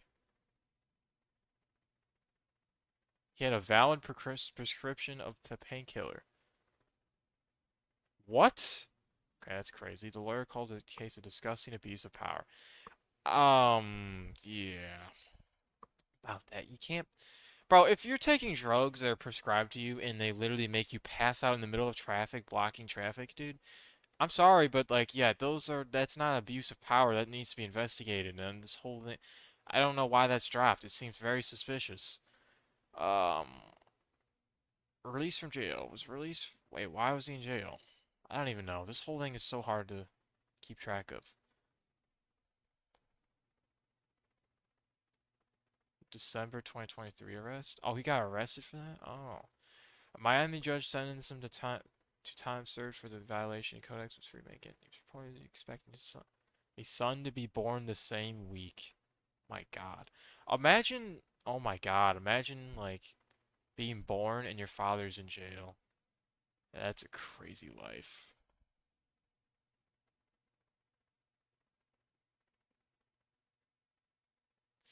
What a crazy life. Enough. Okay, and there it is. There's a stupid ad. Alright, enough. I got distracted. Alright, let's watch this. Serial killers are still on the loose today. Vending machine killer. On April 30th... by the way, this video scares me because, dude, it's gonna be like, say something near my location, and it's gonna be like, actually, in your county, in your town, there's a killer. I'd be like, oh god. 1985, a 45-year-old truck driver stopped near a vending machine in Fukuyama, Japan. Never mind. He was exhausted from work and was looking for an energy drink to help him power through the rest of the day. When he approached the vending machine, however, he noticed something surprising. A bottle of Oranaminsi energy drink was already in the pickup tray. Thinking he'd lucked down on a free drink, the truck driver wasted no time chugging it down. What he didn't know was that this would be the last drink he would ever taste. Instead of the refreshing feeling he was looking for, he felt something horribly wrong with his body. A bitter, burning sensation quickly spread throughout his throat. Wow, that's crazy work, honestly, to just murder people with vending machines. Because, let's be honest, everyone is going to take that drink. If you don't take that free drink, you're just delusional. Why would you not? Followed by an intense wave of nausea. It wasn't long before he was lying on the road in excruciating pain. He was rushed to a nearby hospital where doctors discovered a lethal amount of paraquat dichloride in his system. Paraquat is an herbicide that was quite common in Japan at the time. More importantly, it's also highly toxic to humans. When ingested, it can lead to severe nausea, throat inflammation, internal chemical burns, and eventually death. This is also why it's been banned completely from over 70 countries to date. Unfortunately, despite knowing the reason for his illness, there was nothing the doctors could do to save his life. There's no antidote for the deadly... You thought Japan was all rainbows and anime. Nah. I never believed that. That is a crazy generalization that is ridiculous, honestly. I mean, let's be honest, it's like the image that a country has can be true, but there's probably deeper meaning. Isn't the, I forgot they're called, like the Japanese mafia or whatever they're called, the Yakuza or something around? I don't know.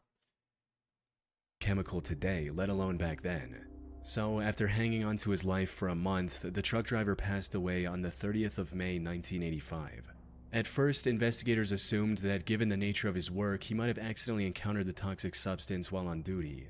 However, after reviewing his haul records, they found no trace of this herbicide or anything remotely linked to it.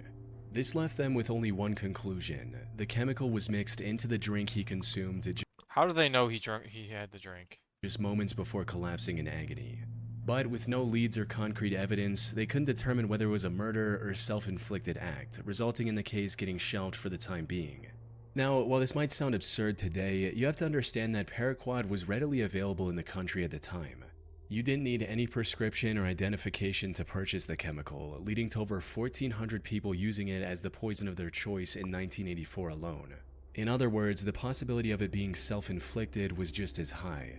However, just as the investigators were about to give up on this case completely, they received tragic news. Another person had fallen victim to the same Oh my god.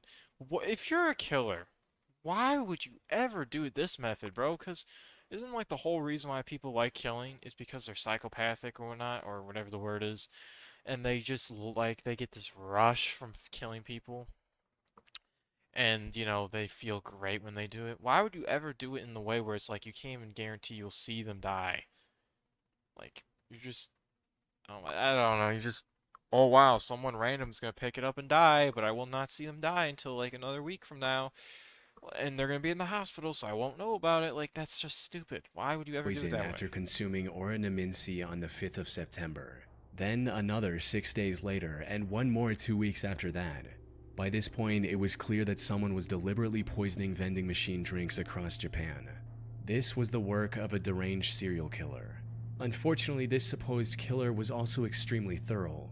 He didn't leave any fingerprint or DNA evidence on the drinks he tampered with, and only targeted vending machines with no CCTV cameras nearby. This guy. As for why his victims willingly drank the unknowingly poisoned drinks he left behind, that had to do with the buy one get one free promotion oranaminsi was running around the time to entice younger consumers. However, since some people only wanted the one drink, they often left the second free drink near the vending machine as a gift for the next person. This was common enough that people didn't find the laced drinks suspicious and drank them without a second thought. Sadly, this method was terribly effective. By the end of the year, this mysterious vending machine killer had claimed the lives of 12 victims and had severely injured 35 more. But as I mentioned earlier, this killer was a master of hiding his tracks. He operated all across western and central Japan, as well as Tokyo, making it near impossible for investigators to pinpoint his location. The lack of evidence also made it difficult to figure out his motive. Some speculated probably lived in like the south. That he was doing all this to extort money from Otsuka Pharmaceutical, the company that made oranaminsi. This is because in 1984, a group called the Mystery Men with 21 Faces threatened to poison food products unless the companies paid them money. So some believed that the vending machine killer was a copycat and wanted something similar. However, this theory didn't last very long because Otsuka Pharmaceutical didn't receive any demands or extortion letters from the perpetrator. Additionally, the killer also began using other drinks, like the drink Real Gold and even Coca-Cola. Hiroaki Iwao, a Tokyo professor of criminal sociology, proposed a more disturbing theory regarding the killer's motives. He stated, "It is not uncommon for Japanese who live under tremendous pressure, both on the job and in overcrowded communities, to let out their frustrations by hurting someone else." Oh my god, that is such a dumb. It's not uncommon. Like, what? How could you possibly say that? There's no way it's uncommon. Oh, it's not common. That's ridiculous. The person responsible may even wait around to see who buys the poisoned drink. He or she may find this as a kind of exhilarating release from Well, like I said, how is this exhilarating? Like, bro, I'm gonna be honest. I'm just gonna be honest. Don't see how that's exhilarating watching someone drink and just collapse. Like, when you want to actually commit the act, I don't know. I shouldn't speak about it too much because, like, dude, you know, then it's gonna start sounding like, wow, you actually want to kill someone. No. Tensions of life in Japan. But even if this was the truth, it still didn't bring investigators any closer to catching the suspect. Left with no other options, the authorities turned to the public and launched a nationwide campaign on the 27th of September. They placed signs and distributed leaflets telling people to avoid suspicious free drinks and to properly inspect the cap seals on their beverages before consumption. They also instructed vending machine owners to investigate their stock for any anomalies and told chemical shops to monitor their customers more closely. It's unclear how effective this campaign was, as the number of victims kept increasing even after Well, look at all those people walking. It just makes you realize, like, how sad it is. If you look in American towns or cities, you just don't see all these people walking. Unless it's like a Saturday in a city, like a major city. Very unfortunate. But then something unexpected happened. On the 17th of November, the murder spree stopped completely after the death of a 17-year-old girl. She was the only female to have died from the poisoning. It's possible that the person who committed these atrocities had a moral code against harming women. That's crazy. Though that's nothing more than a baseless speculation. Due to the complete lack of evidence, the vending machine killer was never identified, cementing this case as one of the most chilling, unsolved mysteries in Japanese history. Little Rock serial stabber. On April 11, 2021, the Little Rock Police Department received a distress call from South Pulaski Street regarding a potential homicide. When they arrived at the scene, they found a middle-aged woman lying on the street with stab wounds all over her body. This woman turned out to be 41-year-old Deborah Walker. She was homeless at the time and was living on the streets when this incident happened. She was quickly taken to the hospital where medical staff discovered that she had been stabbed at least 15 times. Despite lying on the street, bleeding for what may have been hours, she miraculously survived and managed to regain consciousness. Now here's the question. Because she was homeless, right? Do they charge her for recovery? The answer is probably yes, which kind of sucks. And how is she expected to pay it off? There's no way. The same day. Investigators also visited her in the hospital to gather any information she could provide about her attacker. Unfortunately, she was attacked somewhere between 1 and 4 a.m. It was still dark outside, and all that she saw was that her attacker was a tall, African-American male with a slender build. Now, in most other similar cases, such limited information would hardly be enough to generate any leads. But in this instance, the description Deborah provided left the investigators in disbelief. That's because her attacker's profile closely matched the perpetrator of another incident that took place about 8 months earlier in the surrounding thought they were area. gonna say this guy actually did it. I was like, dude, a police officer? The victim of that incident was 64-year-old Larry Eugene McChristian. He was living in Little Rock with his daughter Sarah, who was on probation at the time. On the 20th of August 2020, he had a medical emergency and was taken to the hospital in an ambulance. He was discharged from the hospital the next morning. However, when the hospital staff tried to contact Sarah so she could pick him up, she wasn't answering her phone. So they gave Larry the information about a nearby homeless shelter and a bus token to get there. Later that day, Sarah came to the hospital looking for her father, only to learn that he'd been discharged hours ago. She then reached out to the homeless facility Larry was told about, but they didn't know anything about his whereabouts either. The only option she had was to file a missing persons report and wait for the police to find Larry. 2 days later, on the 24th of August, Sarah received the call she was waiting for. Tragically, it wasn't the news she had hoped for. According to the official report, the Little Rock Police Department found Larry's This is recent? body on South Gaines Street at around 2 a.m. They identified him by the hospital discharge papers he had on him. More importantly, he had multiple stab wounds on his body and was unfortunately Stabbing in public is diabolical, bro. Oh my god, why would you do that? Police arrived. His death was declared a homicide, and the investigators began looking for clues almost immediately. This proved quite impossible at first, since there were no witnesses, and there wasn't anything that could be used as evidence at the crime scene. However, after inspecting the surrounding houses, they had a major breakthrough. The CCTV camera outside a nearby house had captured the suspect walking down the street, when suddenly he spots Larry and begins walking towards him. After committing the crime, he tries leaving the area. This guy is crazy because he literally just walks around looking for people to stab. I don't get it. I don't get why you'd ever do that. To stop, go back, and stab Larry one last time before fleeing. As mentioned earlier, this man matched the profile Deborah gave to the police, leading investigators to believe she was attacked by the same person. While looking into older cases, they also connected the same killer to another murder that happened in the area on September 23, 2020.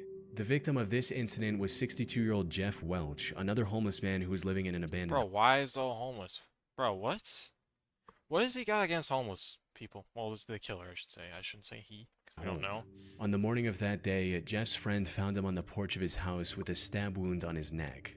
By this point, the investigators knew they were dealing with a deranged serial killer.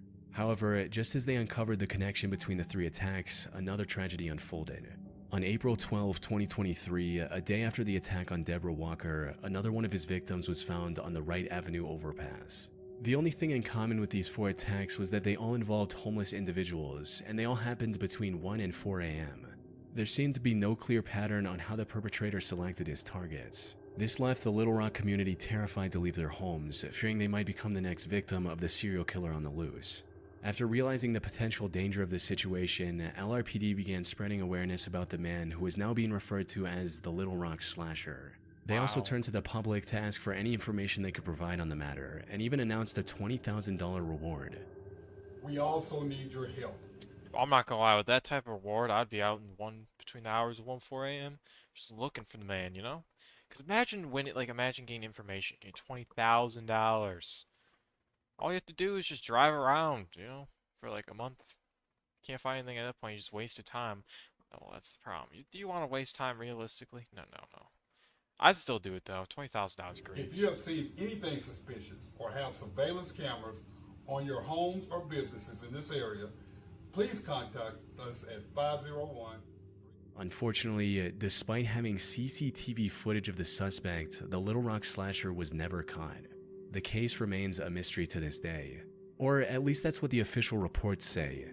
While researching this case, I came across an Arkansas-based blog called the Snarky Media Report. The authors of this blog did their own investigation into the slasher case, and what they found was shocking to say the least. Put simply, they claim to have found the true identity of the killer after talking to multiple locals and Deborah, who, according to their blog, already knew the identity of her attacker. They also uncovered many details about this supposed killer, including his criminal record, which reveals that he has already served 2 prison terms in Arkansas for felony convictions of domestic violence. Wait, so what do you mean they are loose today? Look at that title. Loose today, how? Also, his history with drug abuse and how it made him very agitated and violent. The authors of this blog also claim to have contacted the alleged killer's previous landlord, who gave them this image of the perpetrator. Which begs the question, if they know so much about the slasher, including his legal name, why didn't they give this info to the police? That's where the case goes from creepy to bizarre, since, according to them, they've already given everything they had to the relevant authorities. Despite this, the Little Rock police didn't make any progression in catching the serial killer. Snarky Media also published a video of the Little Rock mayor and police chief refusing to answer questions about the case. Refusing? This seems to hint at something incredibly shady going on behind the scenes. That said, there's no way for me to confirm if the authors of the Snarky Media blog are telling the truth. For all we know, their whole investigation is made up, and this is just some random guy who has nothing to do with the 4 attacks, and it's all a ploy to make the Little Rock Police Department look bad. Most of the information they've gathered seems to check out with what's released publicly by the authorities. The only discrepancy in their investigation is the age of the suspect. Officials believe the slasher to be young, possibly in his 20s, but the authors of this blog state that the person they found was 46 years old. Unfortunately, this is where the leads end. Whether Snarky Media is telling the truth or not remains uncertain. What is certain, however, is that the case remains unsolved to this day. The Little Rock Slasher is likely still out there and can continue his murder spree at any moment. Well, here's the question. Has he continued? I don't know. Thanks to Trade Coffee for sponsoring my I get the good stuff. I get the jump ahead whole of feature, trying thank you. Select cold brew subscriptions. On February 17, 1997, 21-year-old Patrick McNeil went out with his friends. He spent the evening out drinking with his friends in the Dapper Dog Bar in Manhattan. During this time, coffee tastes bad anyways. I agree. Doesn't really taste great. It's an acquired taste. He likely drank more than he could handle, resulting in him throwing up in the bar's bathroom before leaving in a highly unstable and disoriented state. Patrick was then seen turning left onto 90th Street, heading in the direction of the East River. This was the last time anyone would see Patrick alive. Following this night out, Patrick vanished into thin air. Despite extensive efforts, authorities found no leads or clues to his whereabouts. That is until April 7, 1997, when Patrick's lifeless body was found in the East River 50 days after his disappearance. Duty Sergeant of the NYPD's Special Investigation Division, Kevin Gannon, was called to the scene to assist with the body's recovery and examination.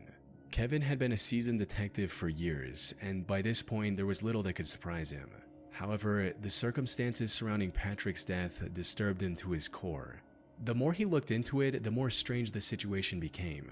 For instance, Kevin noted that Patrick's body wasn't decomposed enough to have been floating in the river for a week, let alone the past 50 days. He also found burn marks on Patrick's body, hinting at the possibility of him being restrained prior to his death. Kevin knew that something wasn't right. Unfortunately, due to the complete lack of evidence pointing to the contrary, Patrick's death was ruled as an accident. I hate when they do that, dude. I hate when they do that and it's obvious as not. But what are you supposed to do? Like, are you just gonna keep going and lead to a bunch of dead ends? No. Thinking over this feeling for the next year before coming across a case that reinforced his suspicions even further. On February 13, 1998, another body was found in the same stretch of water. This body was later identified as 22-year-old Lawrence R. Andrews, who had gone missing on New Year's Eve after celebrating the event with his friends in Times Square. Oh no. After getting on the case, it didn't take long for Kevin... That's the worst way to go. Oh nah. New Year's Eve, that's crazy. And to notice eerie similarities between the two cases, as both bodies were found within yards of each other. Both of them were also young Caucasian males and were on track to have successful careers. They both disappeared in one of the most crowded cities in the world without any trace as well. Most importantly, Kevin also found similar oddities in both cases, where the bodies were a lot less decomposed than they should have been, and there were burn marks indicating possible restraints before their death. Lawrence's case prompted Kevin to look for other similar cases across the US. He enlisted the help of fellow detective Anthony Duarte and a criminal justice professor Dr. Lee Gilbertson. Together they began investigating these cases, and soon a chilling pattern began to emerge. In total, they found 45 different instances of young men dying under shockingly similar circumstances as Patrick and Lawrence. Most of them went out for a night of drinking, became more intoxicated than usual, disappeared shortly after, and were later found dead in some body of water. Almost all of them were also Caucasian and on track to have a high-paying career like engineering after college. Most disturbingly, however, they also found graffiti of smiley faces near the bodies of at least a dozen different victims. This led to the 3 investigators creating the Smiley Face Murder. Yeah, no, these people do it for the satisfaction. I'm not saying that because they have smiley faces, because they know that, like, they're never gonna get caught, and frankly, they can leave a mark so they become known. And they can watch in real time as the news, you know, they can look at the news and see, wow, look, I did this, and they don't know. And they gain fame over it, and they don't know who I am. That is probably why they're doing this. At least why they're leaving Smiley. Theory. According to this theory, these 45 and possibly many other deaths from the 1990s to 2010s weren't accidents in the slightest. Instead, they were murders committed by a single deranged person or an organized group of serial killers. This is the only logical explanation they could find to justify the many oddities and similarities in these incidents. That said, while this theory makes complete sense to some people, others aren't convinced one bit. Criminal profiler Pat Brown, for instance, called this theory ludicrous. She believes that the idea of connecting smiley faces, one of the most common graffiti symbols, with murders is just absurd, stating, "It's not an unusual symbol." Yeah, but like, dude, it's like if it's near the bodies, you know, you gotta start wondering. I don't know. I'd have to know more about the case or just, you know, follow the theory, by the way. Because, now the reason why I say that is because, by the way, like, what if there's just graffiti next to all of them, and then, oh, there's other graffiti, you know, I don't know. If you look in any area 5 miles square, I bet you could find a smiley face. The FBI also completely denied this theory in a statement, reading, "The FBI has reviewed the information about the victims provided by 2 retired police detectives who have dubbed these incidents the smiley face murders." Why 2 retired police detectives? Why, if they're retired, why are they working? I don't get that part. And interviewed an individual who provided information to the detectives.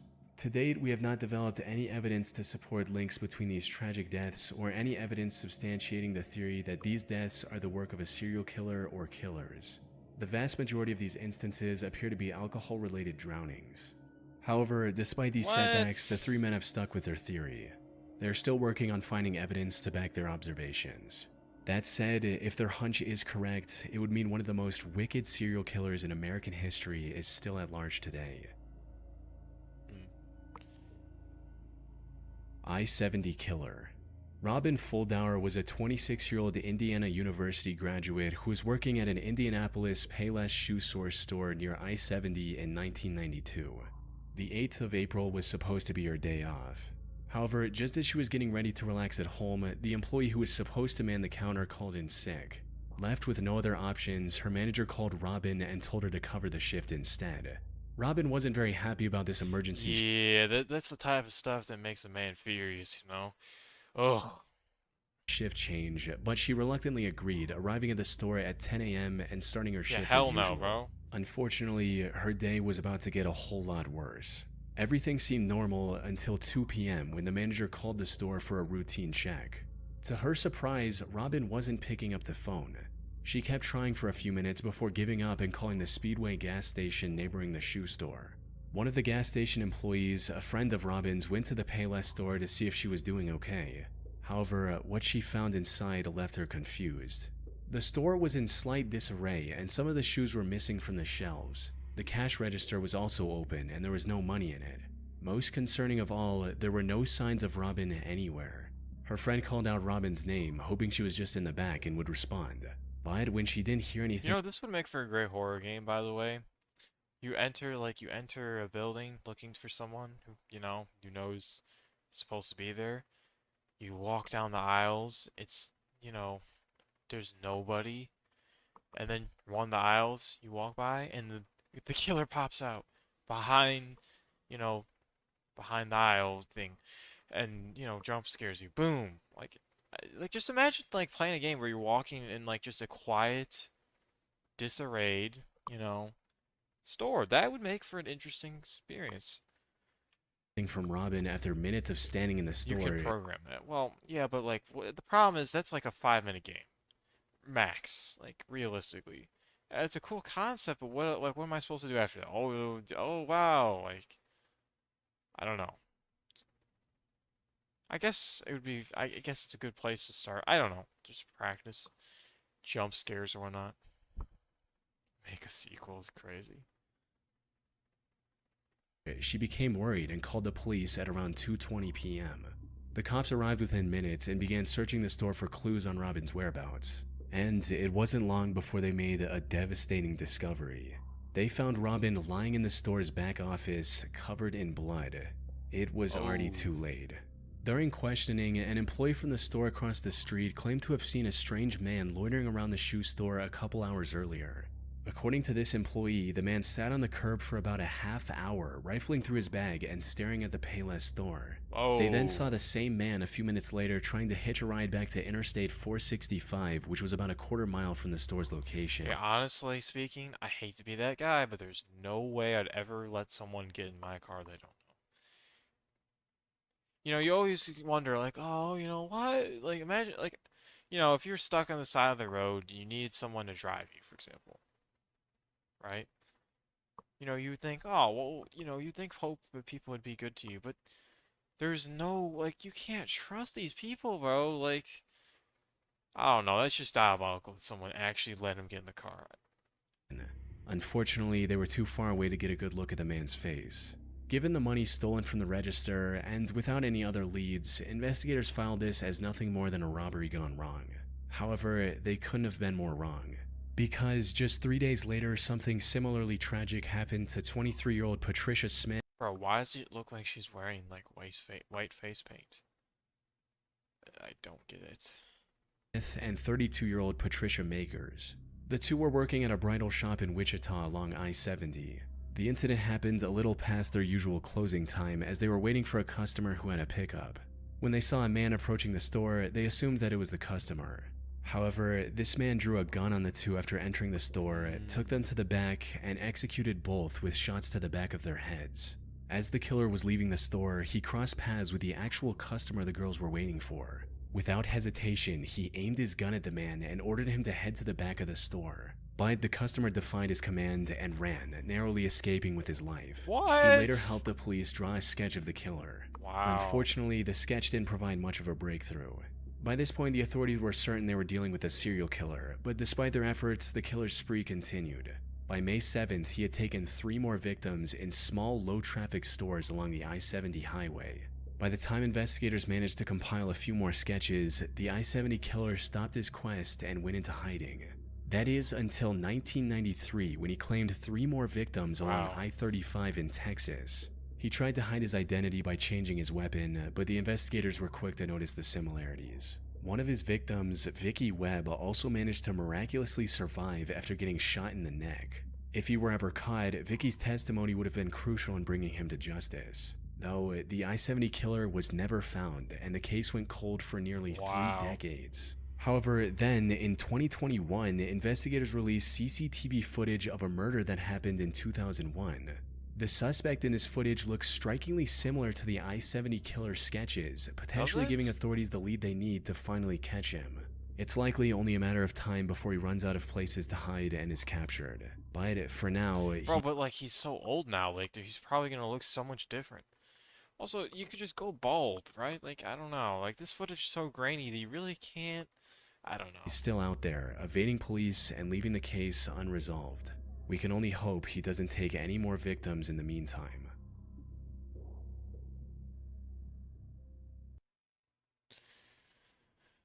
Of course, and his videos always get my attention.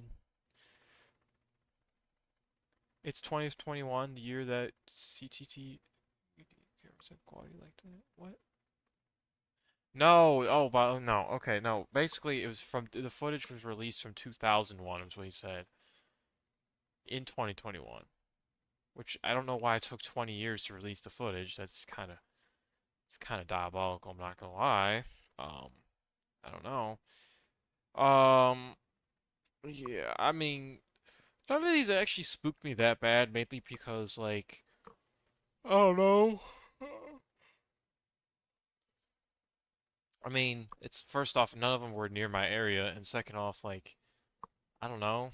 It's like they're very clearly they stopped.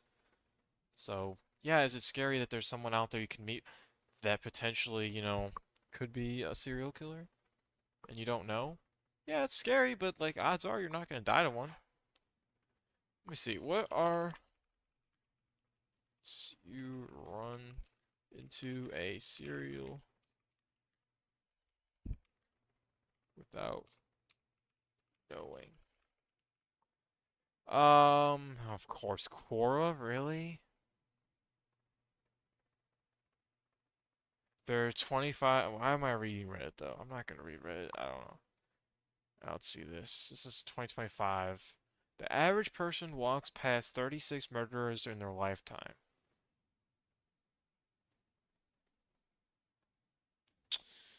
And this is where I abandoned this website because it sucks. Alright, well that's all I really need. I mean, there's really no way of knowing. Be honest. Like, you can put statistics in to counter, you know. You can put the...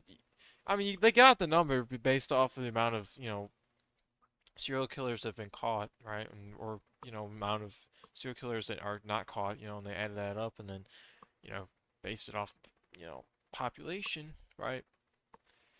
Problem is it really depends, obviously, where you live and whatnot. So, I don't know. But that's a scary thought. Anyways, that's the end of stream. Alright. Hopefully you enjoyed. If you did, make sure to like and subscribe. Thanks for watching. And, yeah. Peace.